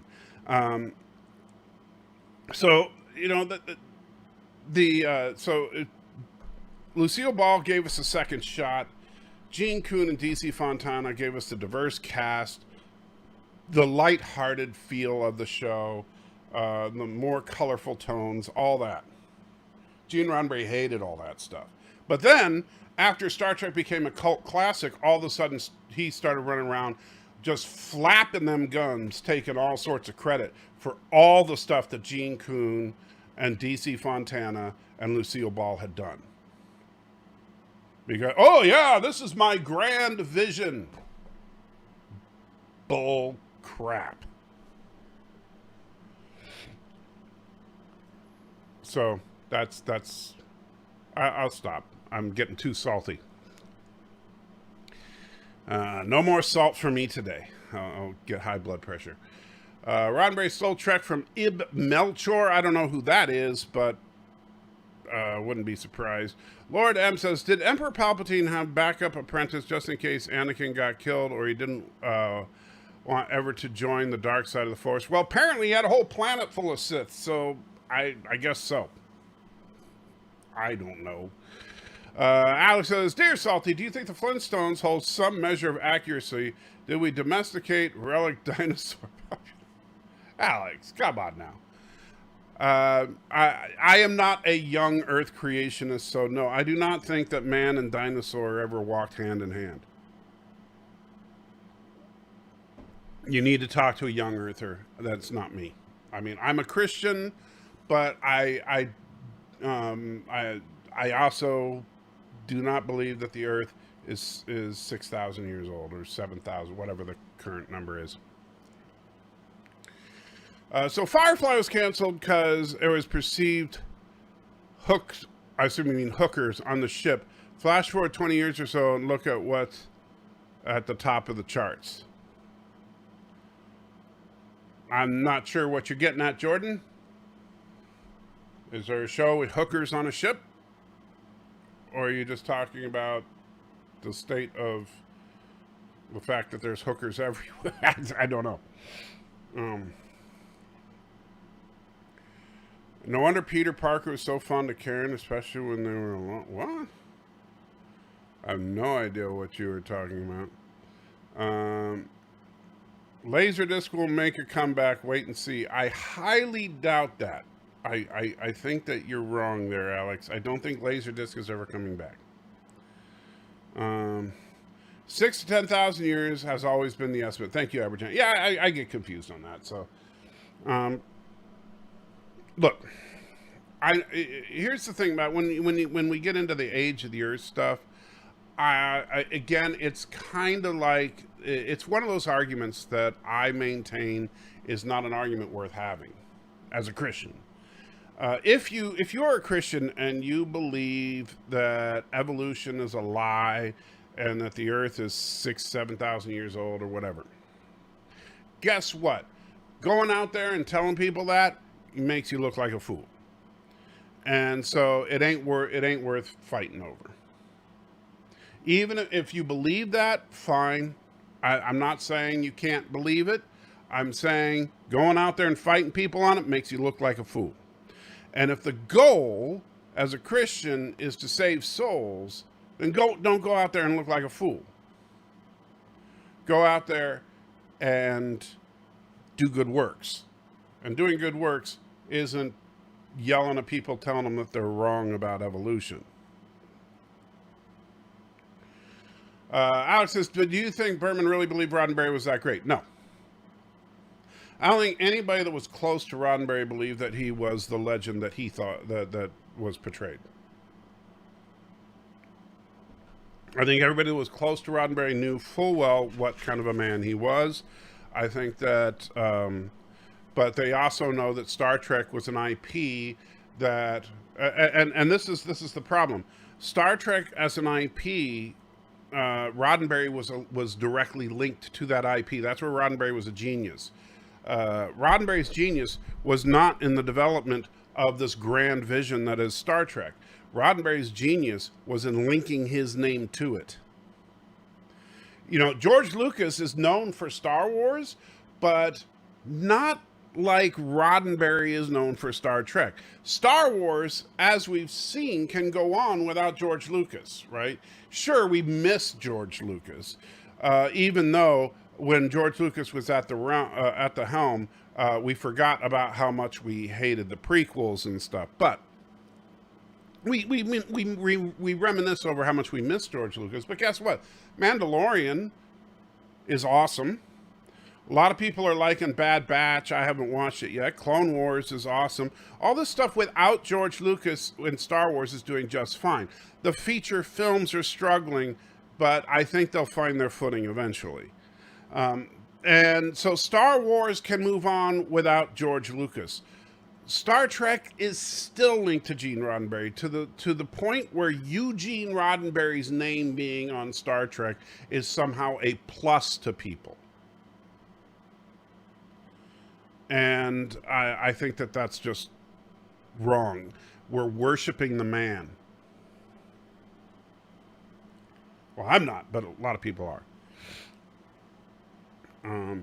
Look at WAP music videos and a bunch of others. I don't watch music videos. I'm not interested.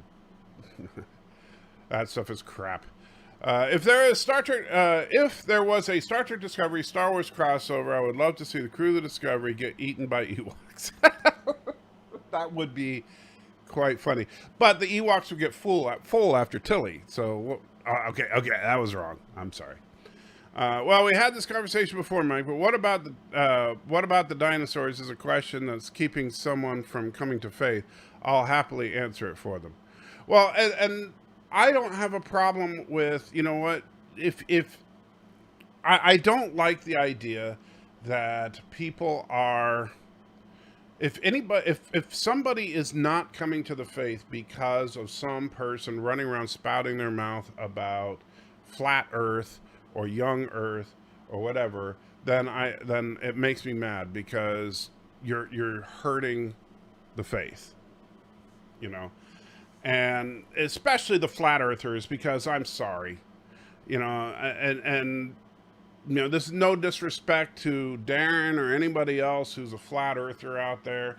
You're just wrong, and you're demonstrably wrong, and get over it. The earth ain't flat. You know, get on an airplane, look outside.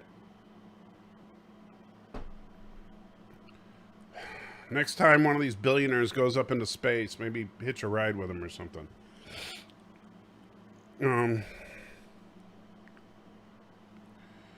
Merce says there's been science fiction movies that seem to give credence to faith as well. One comes to mind is Contact. Contact was actually a good film overall, which surprised me, considering that it was initially. Now, I've never read it, but the book that it was based on is written by Carl Sagan, who is an atheist.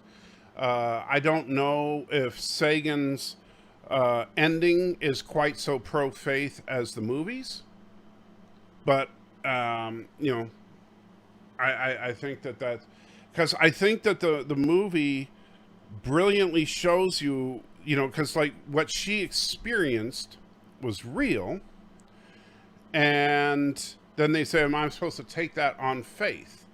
And it's like, well, I like the fact that that's a better representation of what faith is. It's a trust. Am I supposed to trust you on this, as opposed to just blind belief without any evidence? Which is kind of funny, because they did have the evidence, but they didn't tell anybody. Deej says, you leave Tilly alone. She's a goddess. Wait, crap. There are my meds again. Did the flat earthers ever do the Antarctic expedition? Not that well, of course not. If they did, you know, yeah. If they did, they would have their proof of this, you know, and you know, that would make a fun movie. You know, why didn't somebody do like a found footage movie of flat?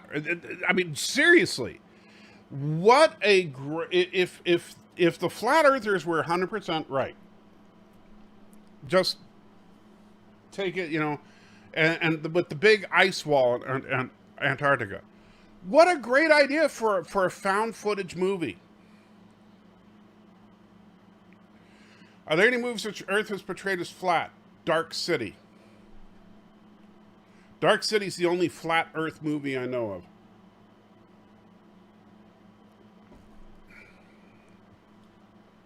At least it does it well.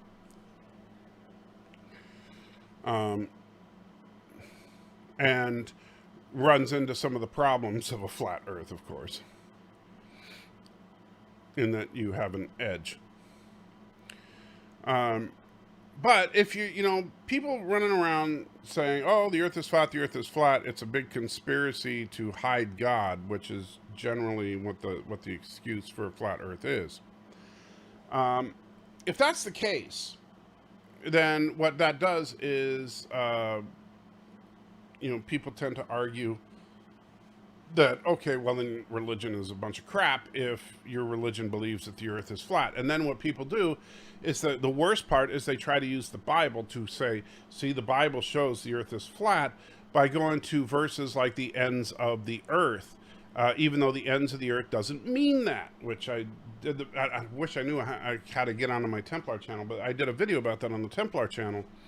The ends of the earth literally means where the earth meets the sea. It's the end of a continent.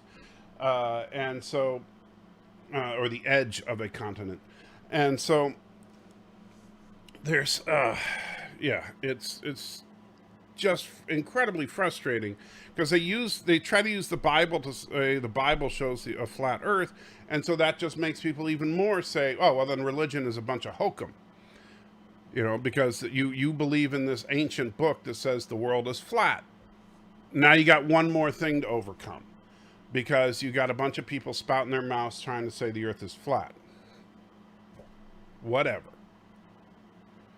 And let's see. What's your opinion of mythological creatures being real? Do medieval knights actually slay dragons or celebrate with hot fairy tale afterwards? I would say no. I think that mythological creatures were mythological. Does Islam believe the world is flat? As far as I know, no.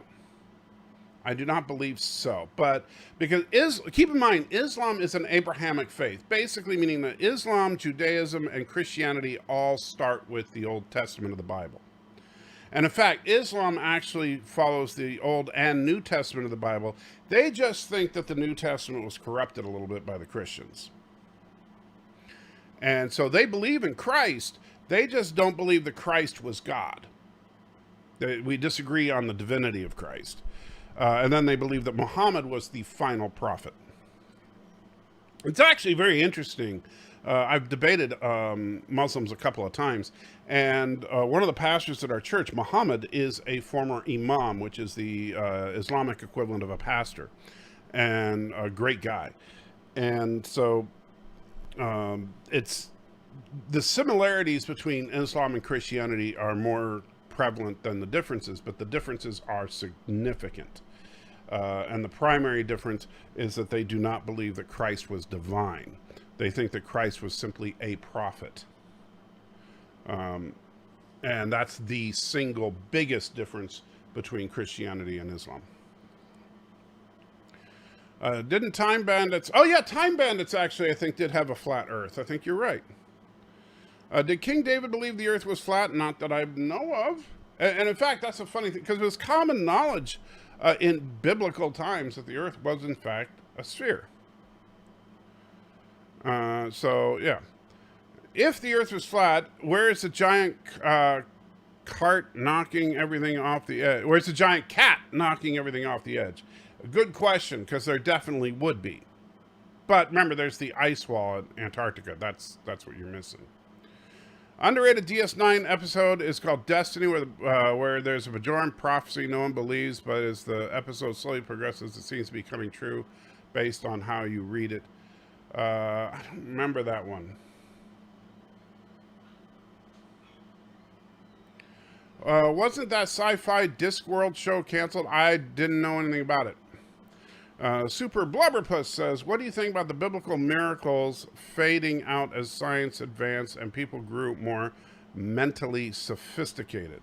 What do I think about biblical miracles fading out as science advanced and people grew more mentally sophisticated? I don't think biblical miracles faded out. I guess I'm not quite following you there. Christ performed a significant number of miracles.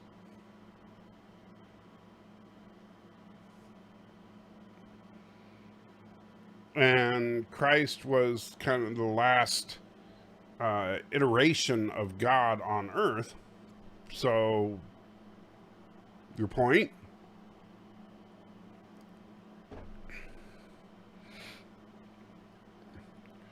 Book of Job clearly describes a dinosaur. It's funny you say that. The Book of Job, people talk about Behemoth and Leviathan. Really, and first of all, we don't know exactly what Behemoth and Leviathan are, only that they are large creatures. It's just like unicorn. You know what a unicorn is? I do.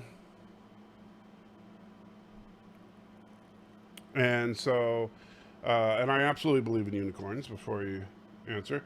No, Job does not clearly describe a dinosaur unless you happen to be talking to Kent Hovind. That Muslim character on Deep Space Nine, when he was killed by the Jem'Hadar, got his 90. Did he get his 99 virgins? The 99 virgins is not a part of the Quran or any of that. That's something that is made up by imams trying to convince people to do horrible things. The episode DS9 Destiny mentioned the prophecy commands promise that the Celestial Temple would forever be open. That's what happened at the end. Okay. I don't remember that episode. I'm just having a blank on that. Alex says, is Cisco's faith in sacrifice a good example? Is Cisco's faith in sacrifice a good example, or was it reckless? Cisco had no faith in sacrifice, and I'm fixing that in my rewrite. You'll see that in part 3. That's my big problem with Sacrifice of Angels, actually, is that Cisco has zero faith. And Robert says, also dinosaurs were once known as and called dragons. Modern day examples, kimono dragon, not dinosaur. Well, that's another classic Kent Hovinism. I've actually talked to Kent Hovind. Nice guy. A little kooky, but nice guy. And I think he's dead wrong. Unicorn equals rhino. 100% correct. You win a prize. Job describes Leviathan as breathing fire and turning rock into liquid. Depends on which translation you're reading, Aberjam. But I don't necessarily... And Job also, and this is another big problem that people have with that don't understand with Job. Job is not... is a book of poetry. And it's in the poetic section of the Bible. And very few biblical scholars take it as being historical. In fact, I don't know of any true biblical scholars that take Job as being historical. Unicorns are rhinos giving up on going to the gym, says Yosef. Good to see you, Yosef. And you are 100% correct. He who controls the spice there it is. Controls the universe. Unicorns are rhinos giving up on going to a gym. You know what? It's funny because, when I was, when I did my initial memory test, I'm doing a full psych eval in 11 days, but I had to do a preliminary test to see if they could show that I actually was having some memory loss, which the initial test came back positive. And part of the test was to identify some basic animals, and one of them was a rhinoceros. And I was a little bit of a wise ass when we got to that part, and I said it is a bicornis, not to be confused with a unicorn, which is the one-horn variety.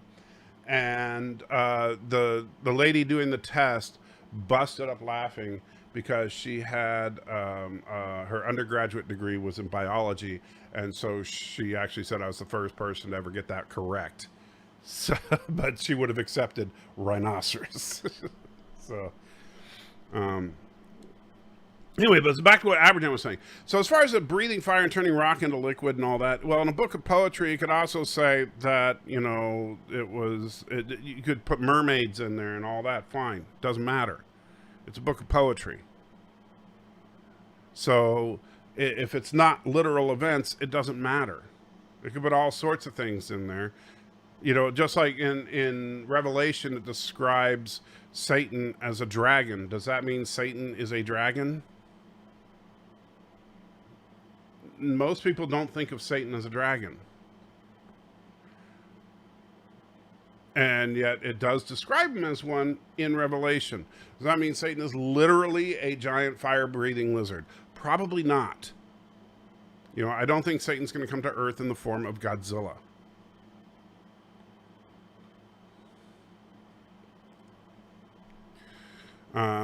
Jordan says, why wasn't Cisco court-martialed after he abandoned his post at the end of season 6? Does that mean anyone can abandon their duty when they lose a friend? I'm trying to remember. I'd have to rewatch it. I remember what happened at the end of season 6 now. You're breaking my brain here, buddy. Jesus turns water into wine. I'll bet he was very popular with women. The funny thing about that is not only that Jesus turned water into wine, it was considered really good wine. And so I would love to have gotten a chance to taste some of that, Jesus wine tasted like. And so that's whatever it was, I'm sure it was good.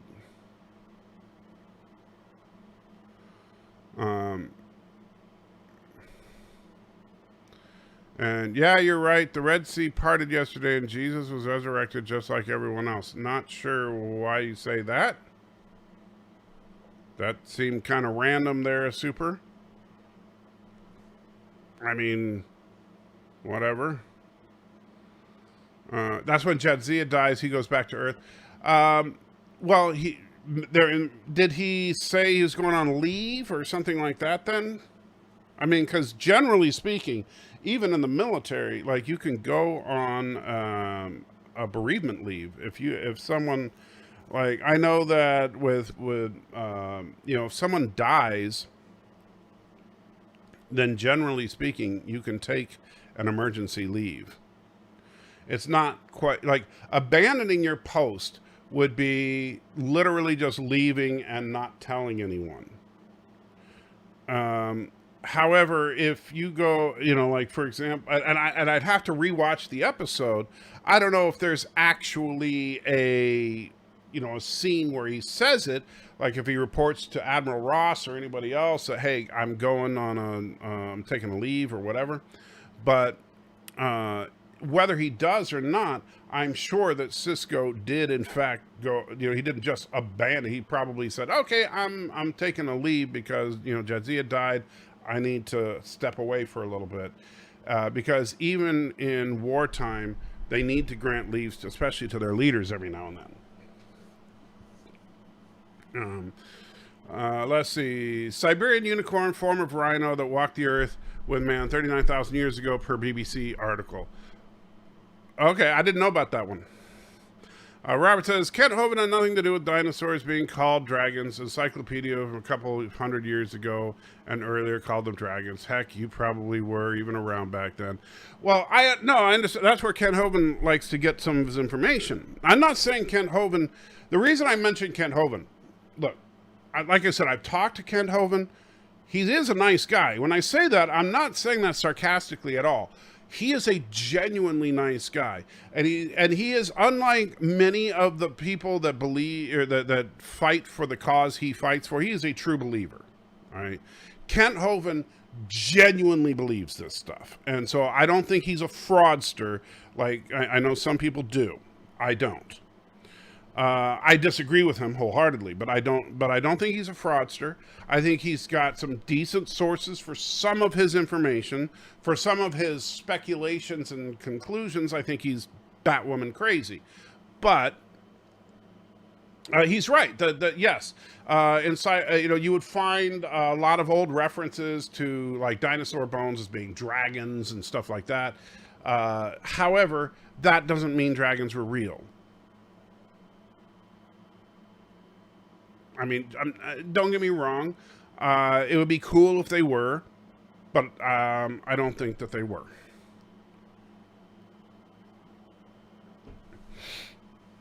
And again, it's not worth fighting over. What's the point in fighting over it? Look, the overwhelming, and I mean overwhelming, and thank you, Alex. What I mean is, did Siski recklessly endanger his crew and other ships with what at the time was a suicide mission? Daz alluded to this. Gotcha. Well, I don't think he recklessly endangered his crew and others, because he was correct. Cisco was absolutely correct in that he had to, saving Deep Space Nine and stopping them from disabling the minefield was more important than those 600 ships. However, the battle was reckless because they should have gone around the Dominion fleet.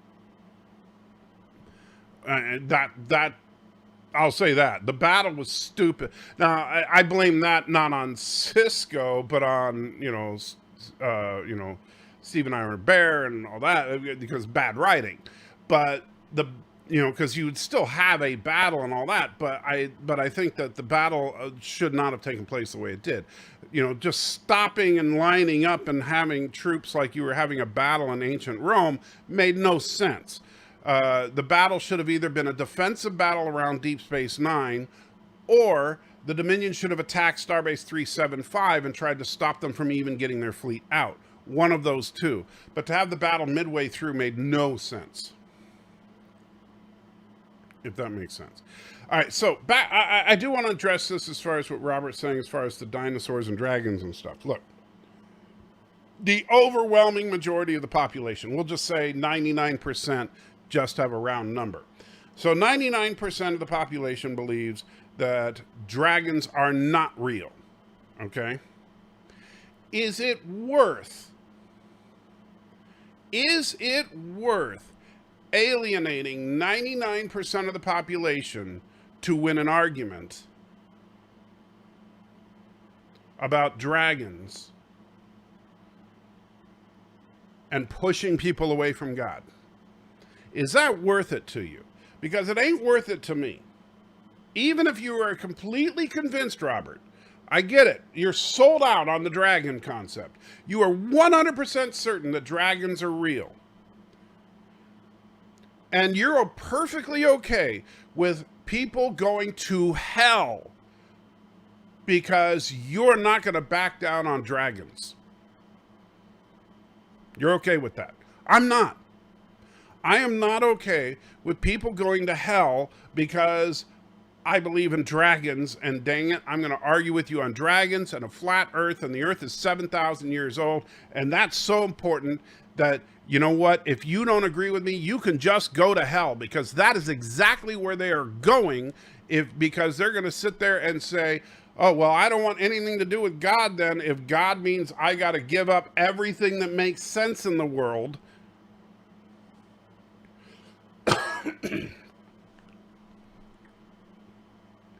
If I have to say, oh, the earth is 7,000 years old, is a flat disc, and dragons are real, yeah, you have fun with that. And so now you condemn a person because you want to win an argument. Not worth it. Not worth it one bit. So, sorry. Ain't going to have that fight. It ain't worth it. I don't care how much evidence you provide. It ain't worth the soul of one person. Not worth it. That's my opinion. Now, show me I'm wrong. You think that condemning people is more important? Show me where I'm wrong. He was gone for 3 months. They weren't sure he was coming back. It wouldn't be bereavement since she wasn't a family member, just a close family friend. Well, it would still be bereavement. It would depend on the policies of the Federation as opposed to, because some companies give bereavement for friends as opposed to just family. Dear Salty Dragon, really, I pegged you as coming from a hobo stock. You like one. I pegged you as coming from hobo stock? What? Just asking for proof of modern day miracles, documented, proven true, and I'm not, what? When did I, dude, you want proof of modern day miracles, whatever, you're breathing, aren't you? That's a modern day miracle right there. Look, I understand that you think that, oh, well, you know, you prove to me God exists. You know what? If that's going to be your attitude, I will tell you straight up. And the Bible even comments on this. If that is your attitude, there is no proof that would convince you. Even if I could demonstrate an actual miracle, you would come up with a reason why it's not a miracle. It doesn't matter. Open your eyes and you will see God. There are people that see God every day. There are people that can't see God at all. It depends on the individual. If you are open to seeing him, you'll see him. But the problem is that, well, you know, some people look at the night sky and they see the majesty of God. Some people see the night sky and they see stars and blackness. Just depends on what you see. Jordan says, you say the battle was stupid, but you don't mention how stupid the minefield was. They could have picked them off one by one at the edge of the wormhole. Well, no, they couldn't, Jordan, because of and granted, I know this is a silly thing that they did because it defies the laws of physics, but hey, if anybody can defy the laws of physics, I suppose it's O'Brien, is that they create the self-replicating mines, which means that if you blow up a mine, then the mine next to it replicates itself into the position of the one you blew up. So if you blow up one on the edge, the one next to the one on the edge replicates it. So the only way you could possibly take out the entire minefield would be to shoot the entire minefield simultaneously.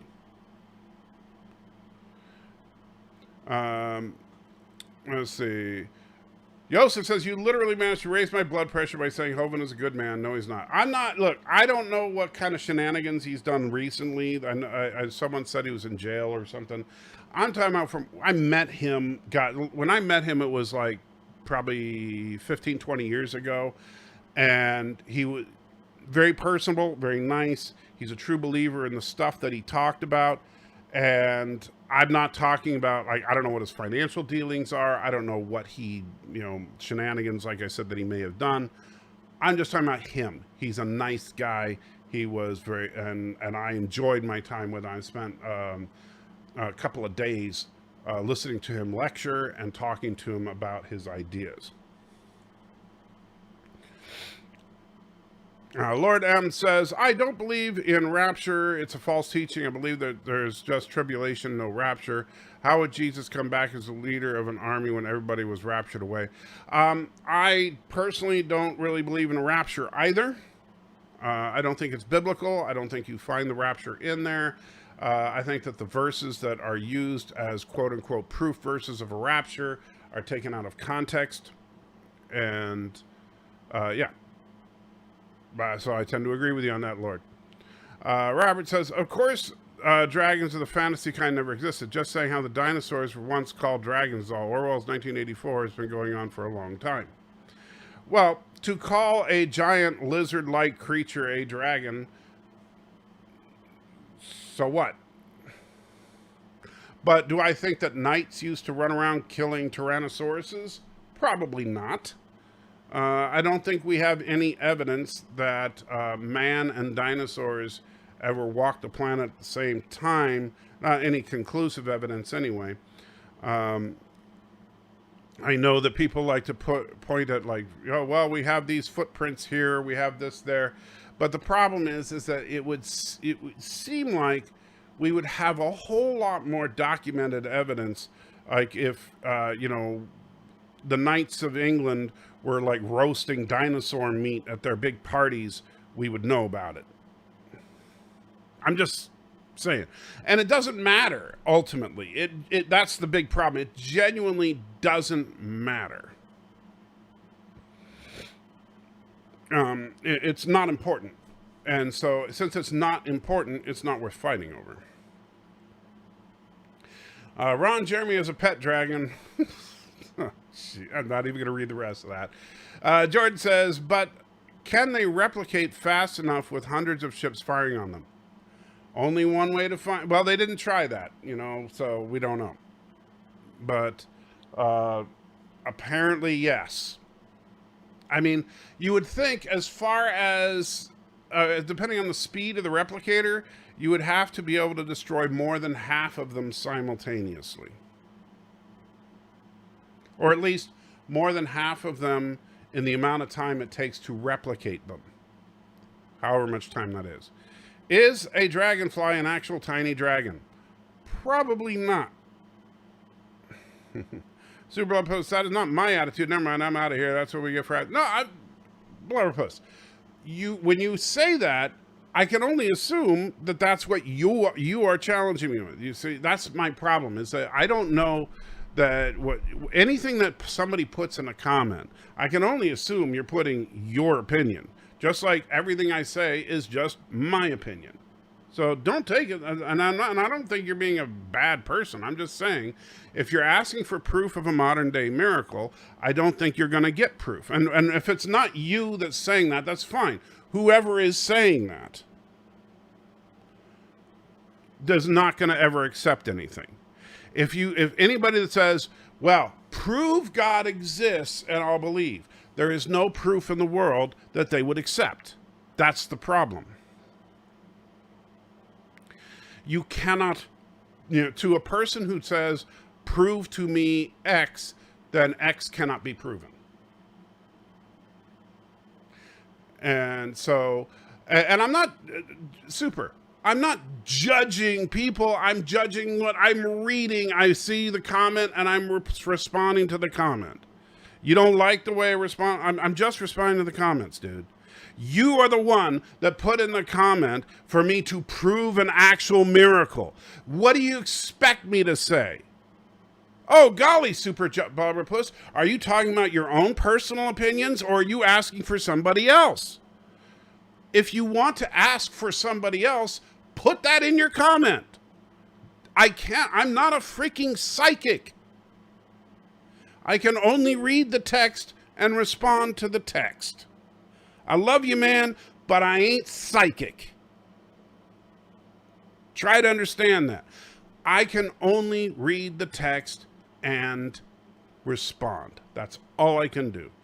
And anything that anybody puts in text, I can only assume that that is their opinion. If it's not your opinion, but you don't put, this is not my opinion, I don't know that. For example, Thomas Potts puts, dragons are real, like kimono dragons. Now, if Thomas didn't mean that, and he actually meant that his friend told him that, he should have put, my friend says dragons are real.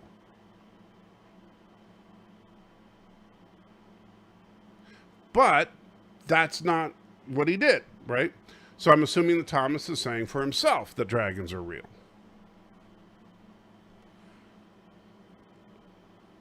And I'm not dismissing you for asking questions. I'm trying to answer. You asked me to prove miracles. I can't do that. Because you're asking me to prove something that I can't demonstrate for you. I'm not a miracle worker. So, sorry, I can't turn water into wine. Not my deal. The spice, controls the universe. Young Earthides give ammo to atheists to laugh at. You're and Alex, you are 100% correct. That's exactly one of the, I don't support young Earth creationists. I don't support flat Earth and all that kind of stuff. In all and for large part because all it does is give stuff for atheists to laugh at, to make fun of, and to sit there and point the finger and say, look what idiots they are. You are 100% right. And thank you, by the way, for the $1.99. It is just because it's a game to them. They look for something to attack.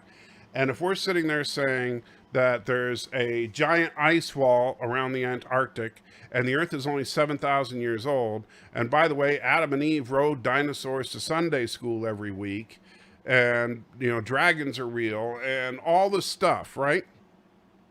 And by the way, I can turn water into wine anytime I want, and then you have people like Kent Hovind, I can control the weather and crap like that.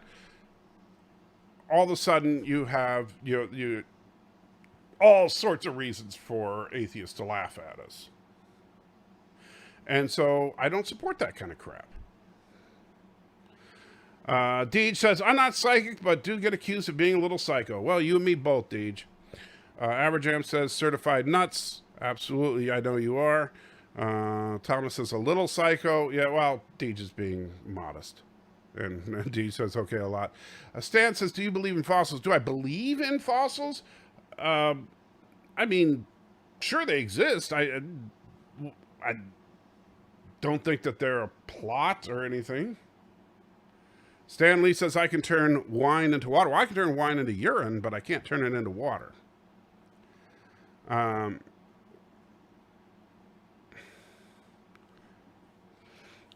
Jeremy Geeks and Gamers says the Doomcock and Lore Reloaded are the same person. I know for a fact that Lore Reloaded and Doomcock are not the same person.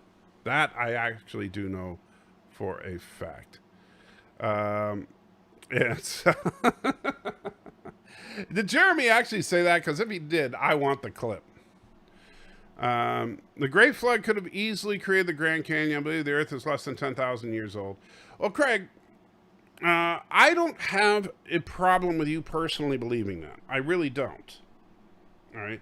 And the reason that, and here's the thing, I assume, based on that statement, that you are not a geologist, that you're not a paleontologist, that you're not an archaeologist, right? I assume you're not someone who studies the ancient world for a living.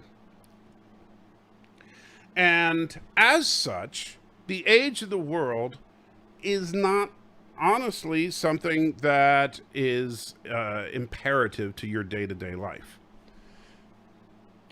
So, fine. You think the earth is 10,000 years old? Whatever. No harm, no foul. Doesn't affect me whatsoever. However, here's the problem. If you start going around telling people that you're not a Christian unless you believe the earth is 10,000 years old, then a lot of people will say, well, fine, then I don't want to be a Christian. And if that happens to just one person, you condemn that person to hell.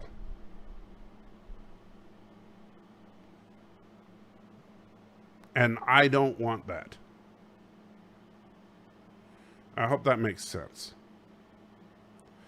I don't want to and I understand that, right now, like, an atheist out there is saying, well, I don't want, I think it's all fairy tales or whatever. That's fine. But convincing them is if you're trying to convince somebody of the truth. And I'm an atheist. I don't point and laugh. I hope to educate flat earthers. I respect your religious beliefs. And I'll give me just a second, Indy Tiger, to finish my thought, and then let me respond. If we want to have a real discussion, right? So Indy Tiger, actually, and thank you for the $10, by the way. I do appreciate it. So Indy Tiger, who is, like you say, he's an atheist. And despite the fact that, I'm sitting here Christianing all day long, right? Throws $10 my way. We're friends. We talk about all sorts of stuff, including religion, but also mostly Star Trek and nerdy stuff. We can have a respectful conversation.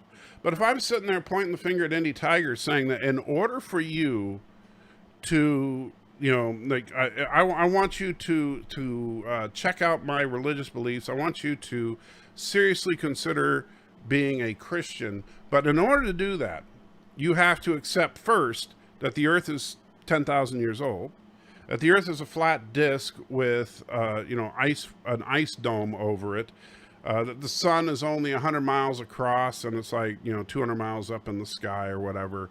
All the various things that come with the flat earth, that, that the Adam and Eve rode dinosaurs to Sunday school, all the baggage that comes with some of these beliefs. Indy Tiger would probably not be giving me $10 and would rather be suggesting that I go to check into my local loony bin. Because, let's be real, that's, especially when you start talking about some of the flat earth stuff, it's one thing to say, okay, you think the earth is 10,000 years old, and it just happens to just look like it's older. Okay, whatever.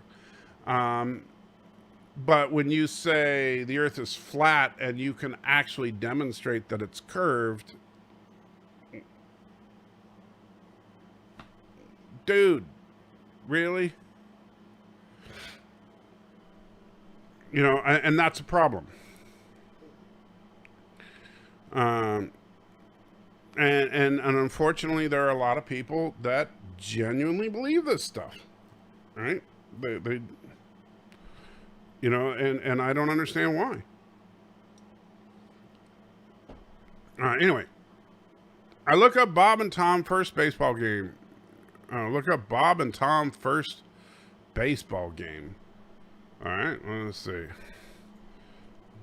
Bob and Tom first baseball game. Was the first baseball game ever made? Well, I see it's like a Harry Carey sketch from Saturday Night Live. But it's Will Ferrell as Harry Carey. Got it. All right, let's see. Let me get back to the stream here, and I'll check that out later. I do like Will Ferrell. All right. Doomcock sounds painful. Yes, indeed. If I could turn water into wine, Lord M, that's just wrong. True, but wrong. Let's see. And let's see. Alex says, never heard of Doomcock. Oh, come on. You don't have to lie. Craig says, I don't point fingers like that. I'm not saying you do, but there are a lot of flat earthers and young earthers that do. And that's the problem, is that with these, there's a significant number of people involved in these movements that do point the fingers, that do scream that they're you can't be a genuine believer unless you accept these doctrines, that kind of thing. And that's where it gets really ugly and really nasty, is when you start saying things like, you can't be a real believer unless fill in the blank.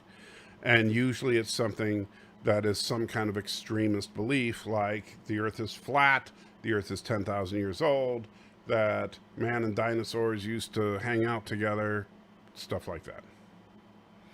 And I don't think that that is productive to any conversation. Just like it's not productive to try and suggest that two opposing forces lining up in space makes sense.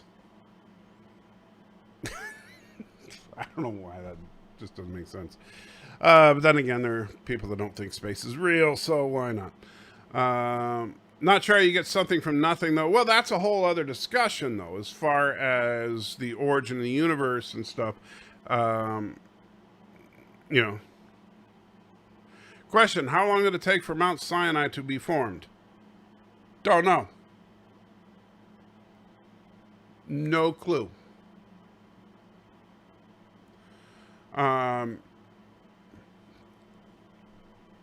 And Vile Mike is in the house. How you doing, Vile? Vile as usual, I'm assuming. Let's see. Robert says, it just says in scripture, in the end times, people will call good evil and evil good. That's happening more and more nowadays. Oh, absolutely. You know, that is absolutely true.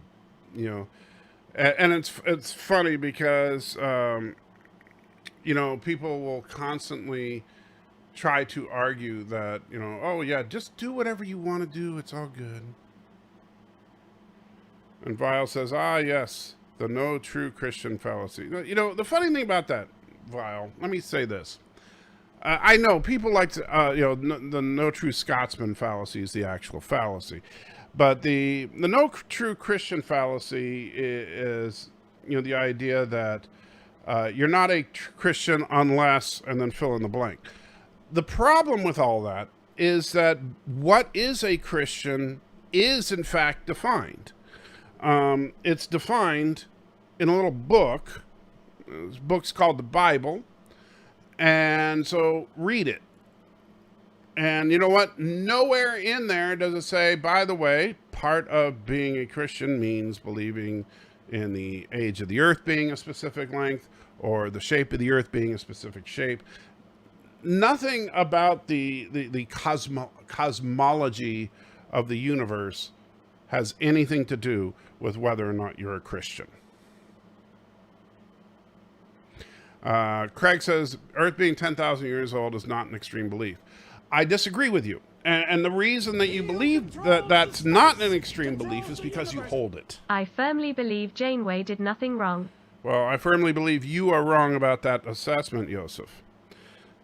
Janeway, absolutely. Look, I will agree that Janeway did nothing wrong in Tuvix. At least, I haven't rewatched Tuvix in a long time. I have to rewatch it one of these days. But in Caretaker, Janeway absolutely did things wrong.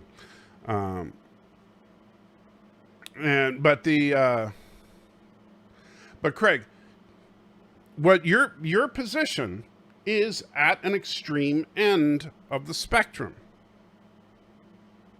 He who controls the spice controls the universe. Christians should stop treating Bible literally. Well, yes and no on that, Alex. And that's actually a funny thing about the Bible.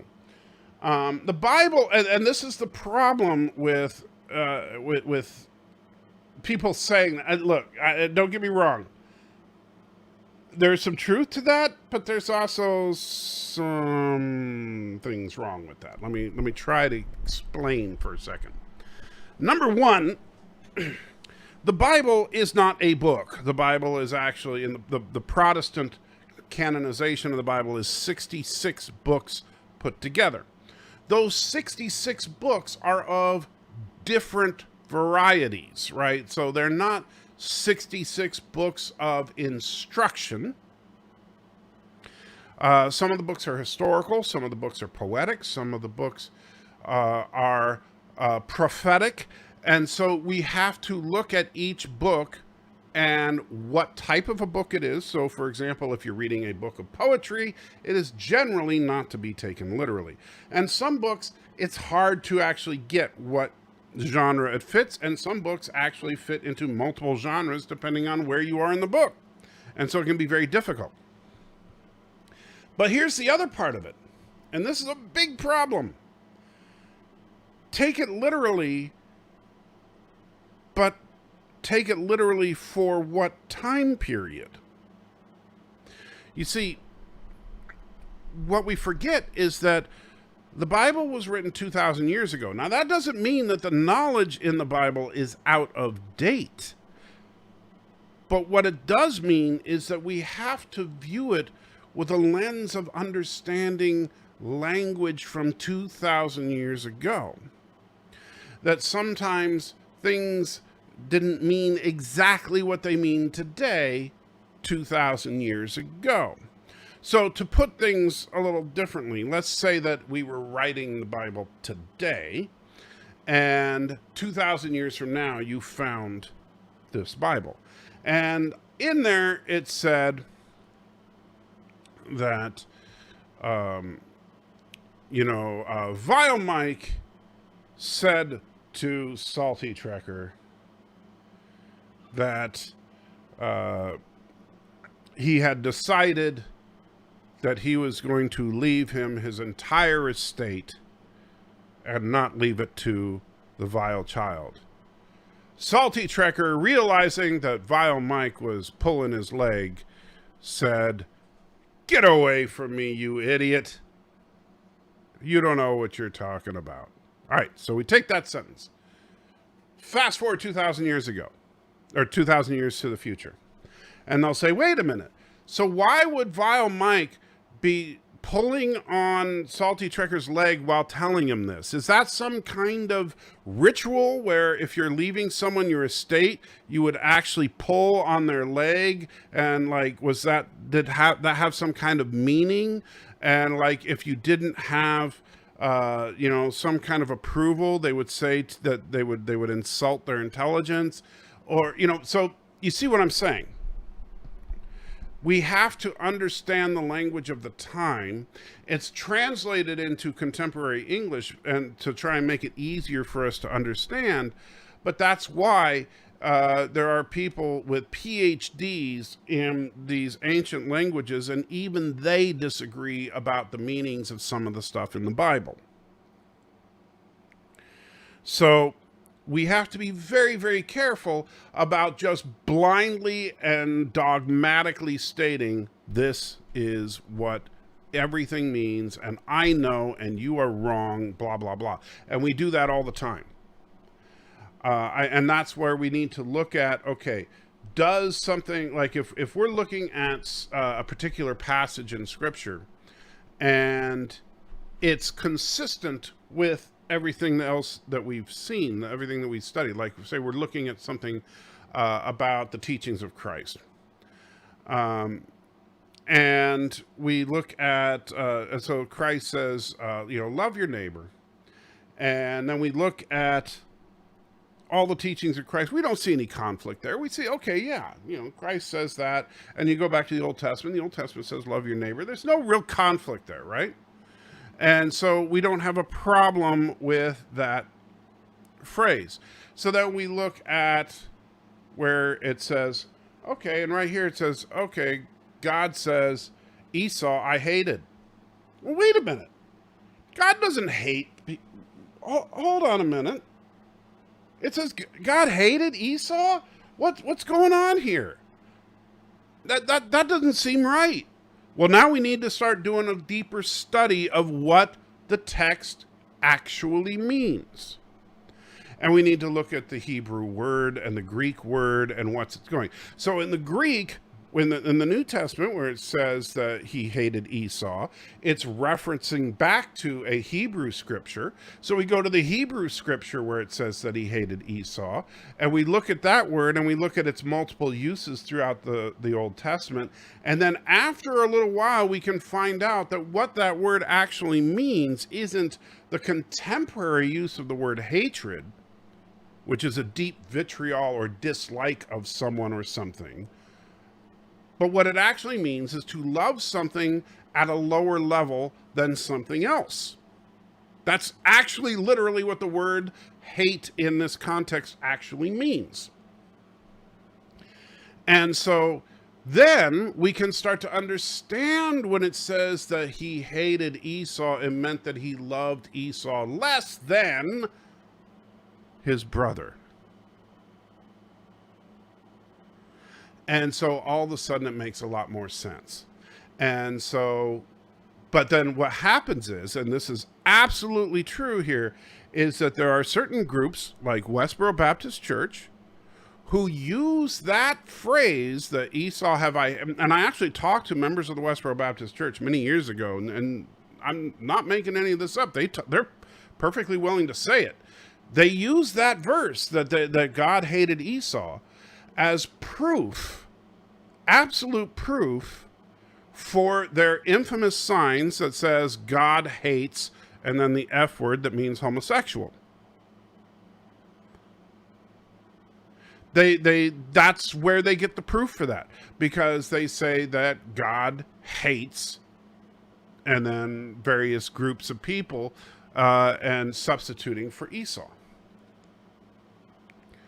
And so we get these crazy, absolutely insane, extreme groups off of a grotesque and simplistic misunderstanding of Scripture because someone read it in English and didn't bother to look at what the words actually mean. That's the danger of, just blindly looking at Scripture and not bothering to dig into it. The problem is, and this is the flip side of that, is that, and to my atheist friends that are watching right now, is that if God is real, then the deeper meaning of the Scripture becomes vitally important, right? If God is real, then isn't what's in these books some of the most important stuff ever?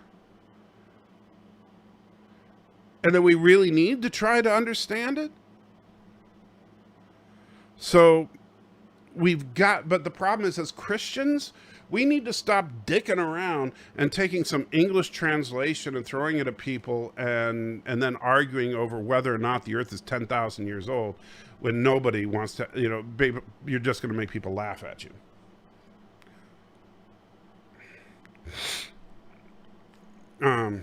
Trustin says, when it comes to a flat earth, I don't understand the big conspiracy and cover-ups by the government. The earth was really flat. It would just be a part of everyday life. I agree.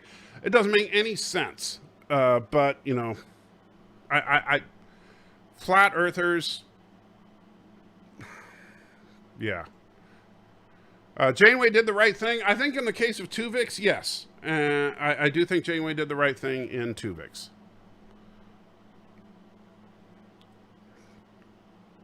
If the earth was flat, you could pee off the Empire State Building, and it will hit you in the back of the face. I don't think that's quite how it works, but that's an interesting statement. However, one interesting thing, like if the earth was flat and you were standing on top of the Empire State Building, you should be able to see a whole lot further. Get a powerful enough telescope, and you should be able to see cities hundreds and hundreds of miles away, which you can't.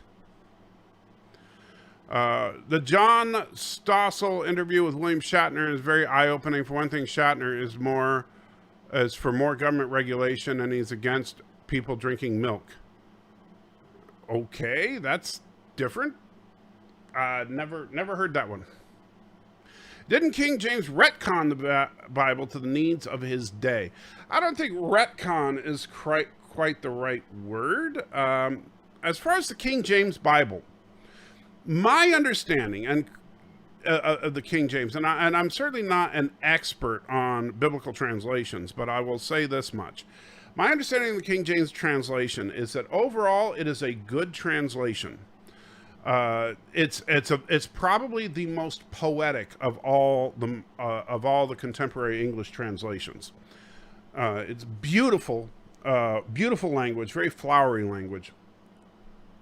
And there are still some passages that in the King James Bible just sound so right that I hate to hear it in any other translations, such as Psalm 23. Psalm 23 sounds so beautiful in King James that when I hear it in any other translation, I'm disappointed. So there are some things that King James is absolutely wonderful for. That being said, King James gave us the unfortunate term of baptism. I do think it is unfortunate because, see, what happened was King James was created for the Church of England, and the Church of England wanted baptism to not be immersion. So they just didn't translate the word. They just left it, instead of translating the term properly to immersion, that's what baptize means, is to immerse, they left it as baptize. So, for example, if the word has, and now it's traditional in every translation, it just says baptize or baptism because that's become a modern contemporary word. The problem is that it means different things to different people, and it shouldn't, because it is an ancient word that has a meaning, but now we've turned it into a modern word with multiple meanings, and that's wrong. We're changing the word of God with it. So the word to baptize literally means to immerse. And so if you look at the Bible, when it has the word baptize, so it says like they went to the Jordan River and John was baptizing them in the river. It means he was immersing them in the river. He was dunking them, right? And, I tell you now that I baptize you with water, but there is one who will baptize you in fire. There's one, I'm immersing you in water, but there's one who will immerse you in fire and the Holy Spirit. Right? It's a very, they should have translated the term, but they didn't, because the Church of England, much like the Catholic Church, likes to sprinkle water on people instead of dunking them in the tank. And so they could continue with their ritual, they didn't translate the word.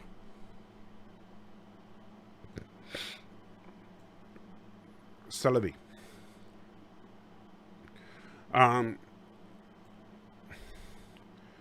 Robert says, the Bible is also against females being in charge over men in the church. Also, nowadays, who's in charge of Westboro Baptist Church? Phelps's daughter, so they should look at themselves first. That is interesting. Yeah, so now the Bible does have very specific positions that women can and cannot hold in a church. And I actually had a debate with Lore Reloaded at our church. We had this discussion about what positions can a man and a woman hold in a church. And a woman can hold a multitude of leadership positions in the church, but there are certain positions that a woman cannot hold according to Scripture. And I don't have the list memorized, but it's like elder. I think it's like elder, and like a senior pastor of a church, an elder, and there's like one or two other positions that a woman cannot hold. And so what? And people get all mad. Oh, then that's sexist. Well,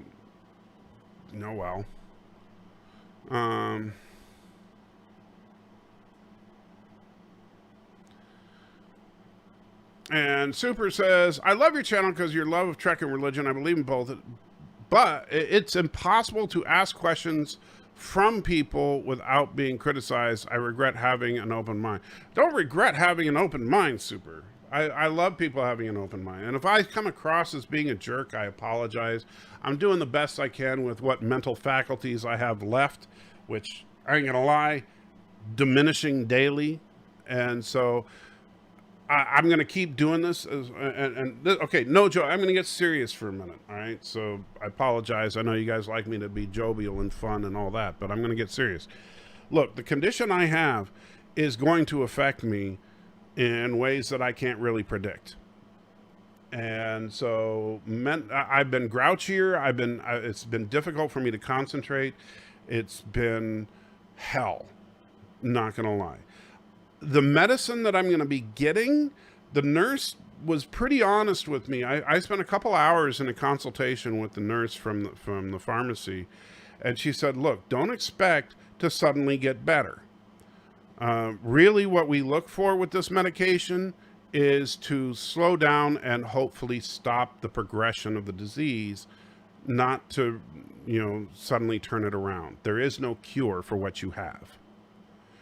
And so, I'm probably just going to continue to get worse. And I'm going to do everything I can, guys. I'm going to continue to put out videos as long as I'm able. And I'm going to continue to live stream as long as I'm able. And I don't know how long that's going to be. Months, years, whatever I'm able to do, I will do. But it's, and sometimes, I get a little short with you guys, and I apologize if I do. And if I misunderstand you, or and just correct me, man. I can take it. I got my big boy pants on, and if things get bad, I'll put my big boy diaper on. All right, whatever I got to do. But I need your help too. I need to just, I ask you to be patient with me, because I don't know, this is a condition I'm going to have to live with till the day I die. And so hopefully that'll be a long time from now, but it's still one of those things that I know that I can be short-tempered as it is. And now it's going to be even more difficult. So I'm going to be the extra salty trekker. And hopefully I'll be able to, continue on for a good long time. But man, it's rough. It's like just doing, I know this sounds silly, but like lifting my coffee cup feels like I'm lifting a 20-pound weight, and I feel like I get weaker every day. And I'm just hoping that the medicine helps. But it's supposed to arrive on Tuesday. I start the injections on Wednesday, but it might take months before I actually notice a difference. Anyway, Janeway did do the wrong thing when she risked all going after Chakotay's baby. I don't remember that. But I don't watch a lot of Voyager, so, Lord M says, I believe the Earth is 4 trillion years old. I think the Earth is, I'm not an expert, but my sister is actually a geologist, and I think the current theory is more along the lines of 4 billion, not 4 trillion. Dava says, they changed how they baptized because Karogan priests kept people underwater for too long. Well, yeah, that's been a problem in Karoga for some time. Richie says, keep fighting. We want you around for as long as possible. I appreciate that, Richie. And I am going to keep it going as long as I am able. That's, and I appreciate that, guys. I mean, all your support, believe me, is that's helping us pay the bills right now, because the money from my work is barely trickling in at this point, because the benefits are running out from my disability. If I have to go on full-time disability, that's going to be rough, and that's when we're going to have to look at selling the house and all that. And I don't want to put my wife through that, but if that's what we got to do, that's what we got to do. We're going to do everything we can, but it's going to be an uphill battle. It's going to be like Sacrifice of Angels, except that I'm not going to be stupid and stop in the middle of a 3-dimensional area to have a fight. I'll go around it if I can. Let's see. Just look on the bright side. You're also getting older, so things would have started getting worse anyway. Thanks, Stan. That's much. Thank you. That makes me feel much better. And let's see. What dolphins on land? Poor Matthew. What? Dolphins on land? I missed something. Man, if there's something with land dolphins, I want to see that. Let's see.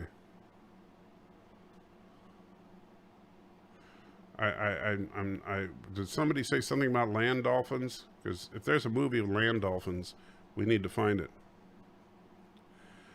Lucky you have a job that will pay disability. If I got sick, my job would just basically fire me. Well, I'll tell you that I have approximately 6 weeks left. As far as if, so the company has approved me. Okay, so the company has an external disability group called Sedgwick. Sedgwick actually approves the disability claims, right? And currently Sedgwick has me approved until September 3rd. And that may be extended depending on, you know, like doctor's notes and that kind of thing. And then, so Sedgwick then will take it, if it goes to September 30th, that's when we run into the brick wall. September 30th is D-Day, basically. If we get to September 30th, there are only 2 options. Option A, I go on to long-term disability, because currently I'm on what's called short-term disability. So option A, I go on to long-term disability. And long-term disability lasts for up to 2 years. And option B, I go back to work. I would absolutely prefer to go back to work, because then I can work overtime and get a paycheck and all that good stuff. In my current condition, I don't think I can do my job. So I'm very concerned. If the medication doesn't kick in and do its job by then, I'm going to be in a world of hurt. And what the worst case scenario for me would be to go back to work and then promptly get fired because I can't do my job. If however, they go to long-term disability, well, I'll continue getting my pittance, which is, you know, a reduced income for a couple of years, and I'll continue to get my health care benefits for a couple of years, but I will no longer have my employment. So we'll see what happens. And Jordan says, sorry, but I'm going to abandon your stream for Vile Mike's Jep Nerdy. Have a good day. Well, I would abandon me for Jep Nerdy as well. And Resolute says, Sedgwick, sorry to hear that. Yeah, Sedgwick sucks. Look, there was one really good person at Sedgwick that I have a lot of respect for who helped me a little bit. But overall, the company has just been a nightmare to work with. And that's their job. I mean, I got to say, I couldn't work for Sedgwick. Well, maybe I could now because I'm so grumpy all the time. That's good because I could just be mad at people. But yeah, Sedgwick is, Sedgwick is Sedgwick. Anyway, but yeah, if it goes, so I would keep my health benefits for a couple of years, which is good, but I would lose my job, which is bad. But at that point, I would probably, I would qualify for Social Security. And so I would just have to apply for that. And we'd have to sell the house, find a place where we can find a cheaper house. And I know the missus is very nice and kind. And, she's talked about, hey, we could move somewhere where certain substances are legal. And then I could that would help me deal with the pain. But I know how much she loves the church we go to, and I would hate to leave this area. So we'll probably stay here, even though that substance is not legal here, in hopes that it will become legal here sometime in the near future, because the church here is just too good to leave. And that is important. I know that sounds silly to some people, but it is important. All right, back to the chat, and then we'll wrap up in a little bit. Man, I've been streaming for a long time this morning. All right, Robert says, Year of Hell is completely Janeway's fault. She couldn't respect the sovereign government space borders. You know, Year of Hell is an interesting one, because on the one hand, yes, you're right. If Janeway had simply gone around Krenim space, or what the other race was, I can't remember who it was now, then yeah, none of that would have happened. On the flip side, you know, the way they wrote it was that her solution ended up, you know, saving everybody. So, yay, convenient writing. Thomas says, I just remembered there was a Simpsons Halloween episode where dolphins came on land and took over. Wow. Oh, I need to find that. Thomas, help me find that. Sorry, Soldiering the Band. Oh, I already read that. Have a good one, Jordan. You probably already left. Resolute says, Cedric, sorry to hear that. Yeah, wow, I don't know how I got confused in the chat. Well, I'm easily confused now. Bradley says, if the alchemy you use for to live all these centuries is failing, have you ever considered cloning yourself like Bird of Prey 5? You know, I've never actually considered cloning myself. No. Thank you for the suggestion.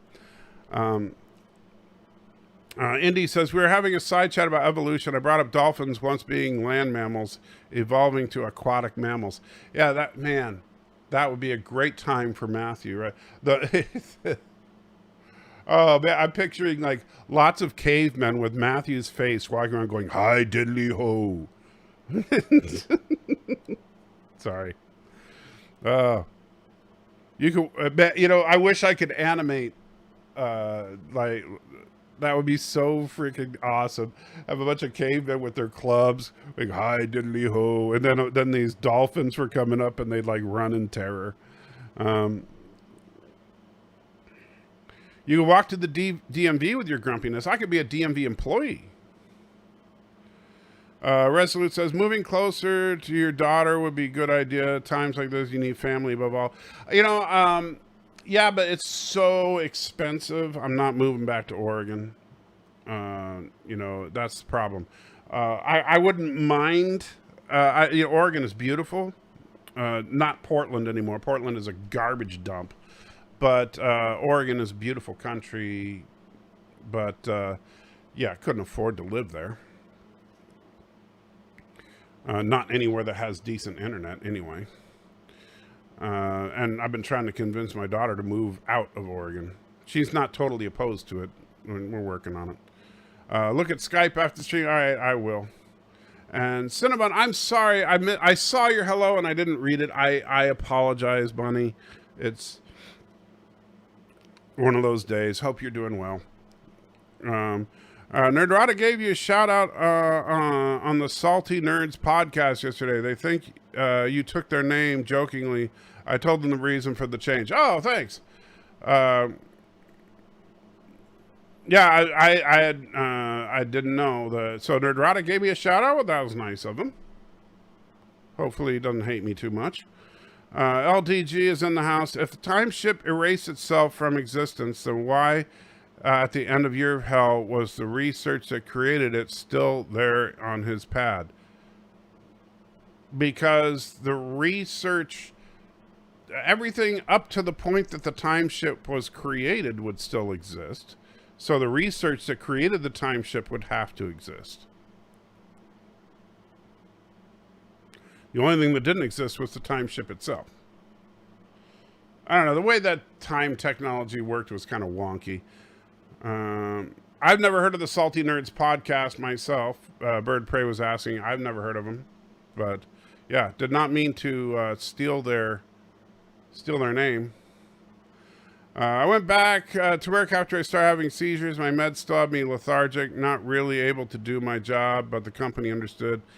Yeah, I get that, Indy, but the problem is, it kind of depends on what you do. And you know, with my particular job,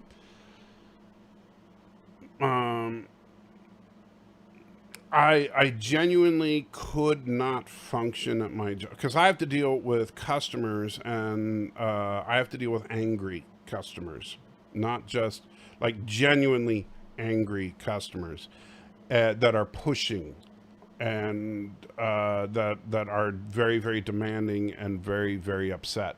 And right now, I couldn't do that. For the life of me, I could not do it. So, let's see. Stanley says, all the Phantom Menace Friday Night Tights crew have been at GTG in Vegas all week. Oh, good for them. Nice that they made enough money to go to Vegas. I'm happy for them. I hope they do. I hope they don't get the Delta virus.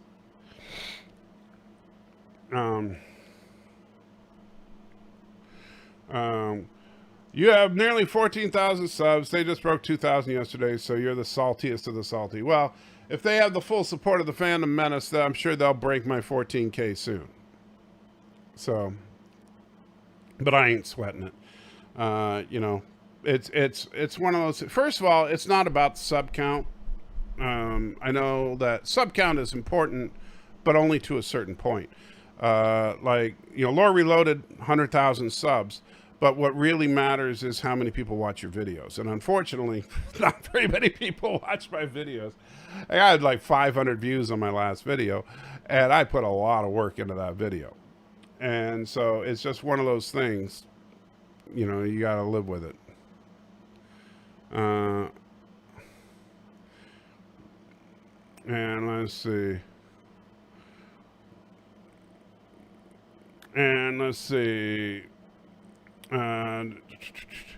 It's Sound Logic. Everything reset before the first time in the. It's not Sound Logic because you can't have a time machine that destroys itself. Then it's a paradox. Stanley says, and pissed off because they've probably been on hold for hours before talking to you.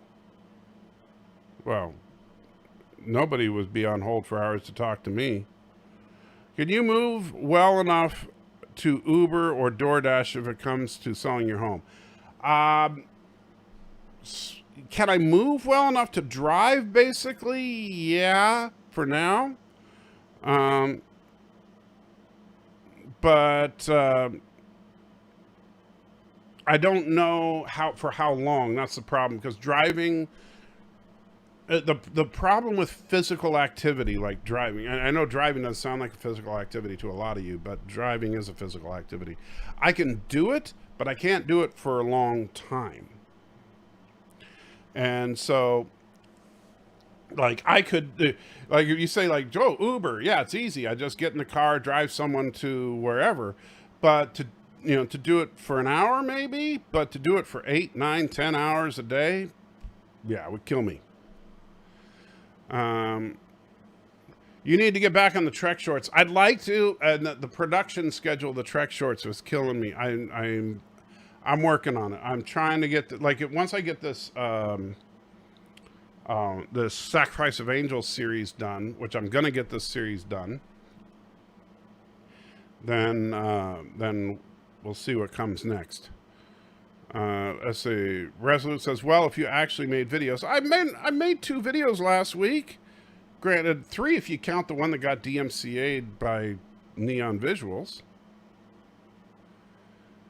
Talking about the angry customers you deal with at work. Oh, yeah. Well, actually, yeah, no, but even so, yeah, nobody waited on hold to get to me. They waited on hold to get to a customer service rep, maybe. But to get to me, there's never a hold time. I'd be more concerned with concentration with drive. Yeah, that's the bigger problem. There could be a gap between Genesis 1 and Genesis 2 where God could have used to create the earth in billions of years, but I don't believe it. Oh, you're talking about the gap theory. I've heard of that.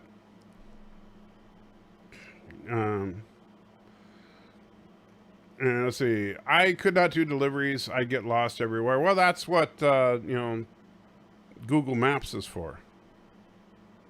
And Tom says there's nothing to fix in Sacrifice of Angels. I know you think that. And Alex, of course, says word for word what I just said. When I was in school, theorized that the Earth is millions of years old. Now it's up to billions of years old. Well, Craig, I don't know how old you are, because when I was in school, they said billions of years, but, yeah.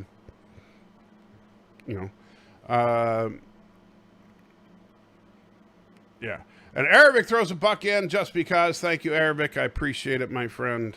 I truly do. Look, I understand, Craig, that you believe that the Earth is much younger than, generally speaking, the scientists do. That doesn't change the fact that pretty much every scientist disagrees with you. Every scientist that specializes in that area. So you're kind of running, you're going to argue with a brick wall there when you talk about the science of geology. Yeah, the Earth as a whole, I mean, like, you could argue whether it's millions, billions, quadrillions, whatever, it's old. I mean, nobody's going to say, well, yeah, a few thousand. Nobody's going to say that. Nobody in the scientific community that is an actual geologist. And Richie says, when I was in school, Pluto was a planet. Well, Pluto was a planet when I was in school. We had 9 planets, dang it, 9. Hadn't dinosaurs been 365 million years old for a while now? That means the Earth is a lot older. Well, yeah, I mean, dinosaurs have been extinct for a long time, even when I was in school, so yeah. You don't need to drive for 8 hours. Most Uber and DoorDash drivers work 4 to 6 and break it up over the day. Well, I understand that, but it also will depend. Like, if I qualify for Social Security, then I can't work. If I work and do Social Security, shoot yourself in the foot. Alex says, science changes just as Dr. Fauci. Oh, jeez. Well, the thing about I'm not going to even talk about Dr. Fauci.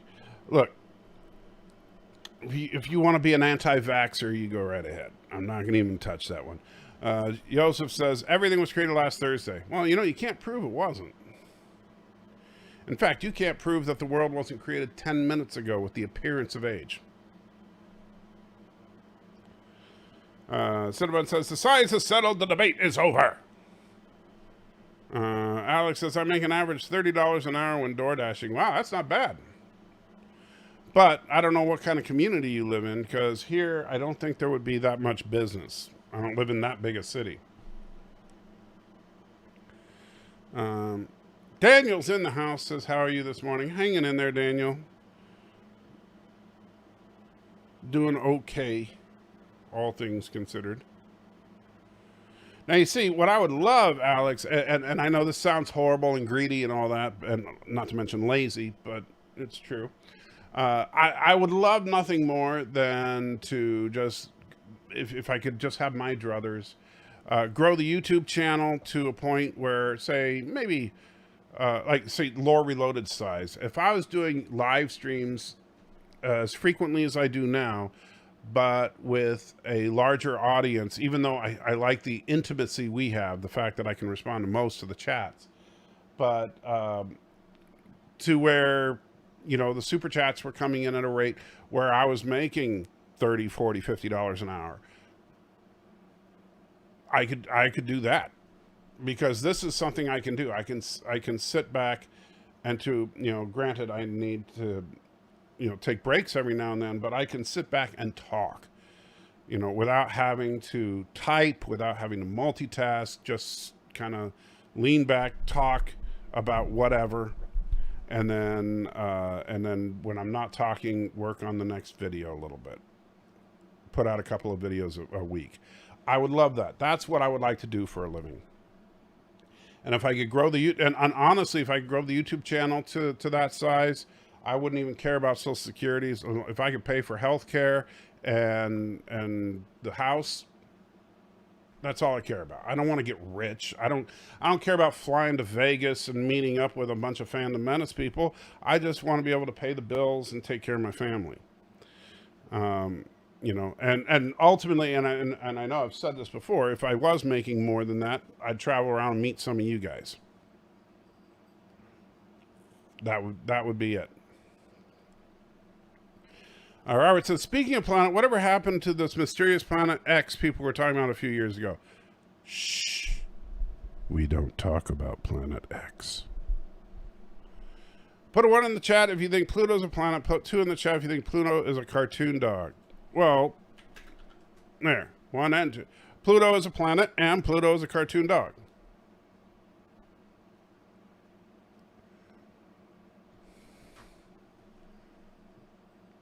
Hello. You want to say hi?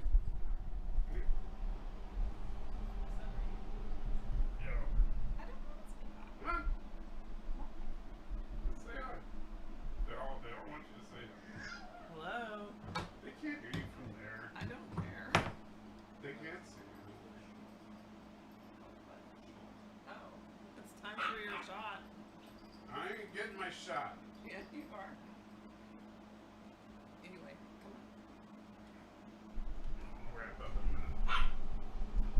on.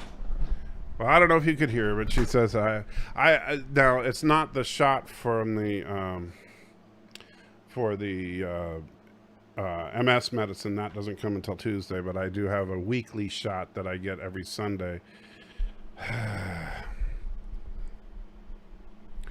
So, well, I got to wrap up in a minute. So Arnold Schwarzenegger called anti-vaxxers schmucks and says, that's why I think of your freedom with an AK-47 in his hands. Yeah, Arnold Schwarzenegger was kind of an idiot with that. Look, I agree with the sentiment that he put out. However, I disagree with the way that he did it. I think the way he did it was rude and crude and wrong. But I think that... I do think that people that are anti-vaxxers are kind of being stupid. Not everybody that, like, some people that just want to say, hey, I'm going to hold off unless, you know, becomes a requirement or whatever. Fine. But people that are like screaming in the streets and threatening people and stuff, like here in Tennessee, we actually had people at a local school board.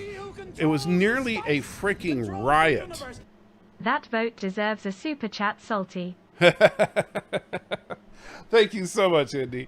There were people, literally in the state of Tennessee, there were people that actually were threatening a local school board. Like they were telling the school board members, we know where you live, we can find you, we're coming for you, because they were requiring kids wear masks to school. Really, that's what we've come to. You know, I understand if you don't like the vaccines. I understand if you don't like the masks. I get it. But to threaten people over that, whoa, we've crossed a freaking line. You know, so yeah. And Daniel, really, you want Arnold Schwarzenegger to come back as Mr. Freeze in the Flash multiverse? He's the worst Mr. Freeze ever.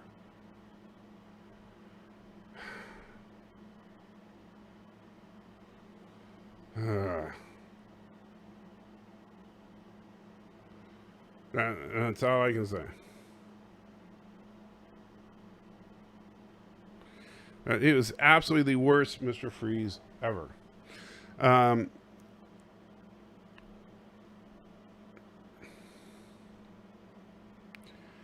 Anyway, well, I guess I'm a schmuck. I don't want to get vaccinated because I hear the vaccine causes cardiovascular problems. Well, you hear wrong. Look, I will say this. I can't speak for the other two vaccines, the other two main vaccines out there. I've talked to one of the people involved with the Moderna vaccine. And, you know, the funny thing about the Moderna vaccine is that everybody's, oh my gosh, they've been, you know, they rushed this out in less than a year, blah, blah, blah. Which is, first of all, hilarious, the fact that this whole thing, and and Alex really likes the door dashing. I can tell. This whole thing with, but I also can't do it, by the way, while I'm on short-term disability. I'm not allowed to work while I'm on the company disability. But you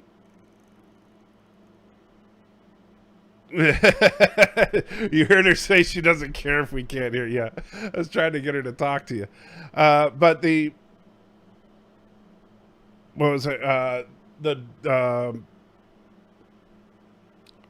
Oh man, now I lost my train of thought. What was I about to say? What was I saying? I lost my brain. What was I saying? Somebody.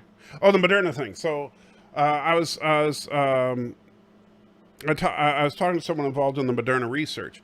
So a lot of people say, oh my gosh, I can't believe it was rushed out. And it was all ideologically based, because during the Trump administration, the people who were pro-vaccine were the Republicans and the people who were anti-vaccine were the Democrats. Then, of course, Biden gets elected. And so now the people who are anti-vax are the Republicans and the people who are pro-vax are Democrats, because, you know, it's all about the party. It's not about the actual science. But if you want to look at the actual science, which is what we should be doing, the Moderna vaccine has been exactly. Thank you, Random Menace. It's been rushed since 1990. They have been working on this vaccine for a very, very long time. And in fact, the reason that it didn't come out right at the beginning of this outbreak is not because it wasn't ready. It's because it was only about 90% effective, and they were trying to get it better. And so it's people were like, oh my gosh, it's you're going to grow a third arm and your leg's going to fall off and it's going to, no. It's a perfectly safe vaccine. The problem is that it's not as effective as, you know, what the FDA would like for a vaccine. I don't remember what the standard is, like what, you know, but 90% is on the low side for vaccines effectiveness. And so they're trying to get it more effective, and they're like, come on, we got to get this out.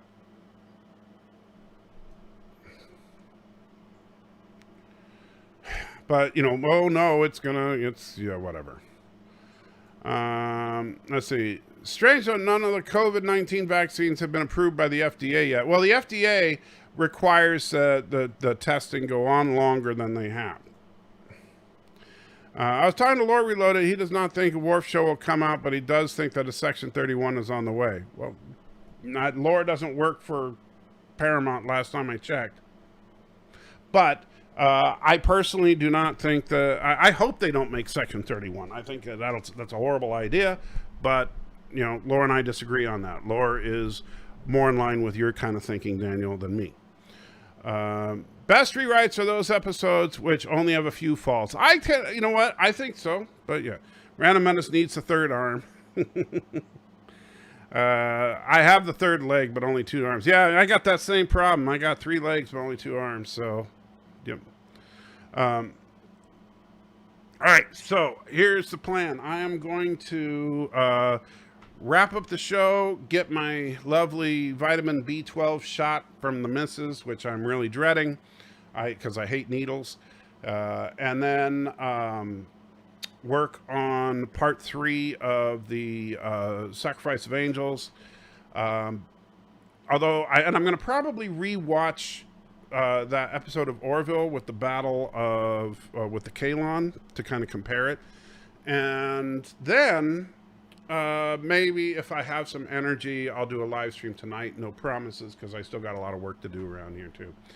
But thank you guys for hanging out with me. It's fun. Tomorrow night, I'm very excited. We're coming back to the virtual pub finally.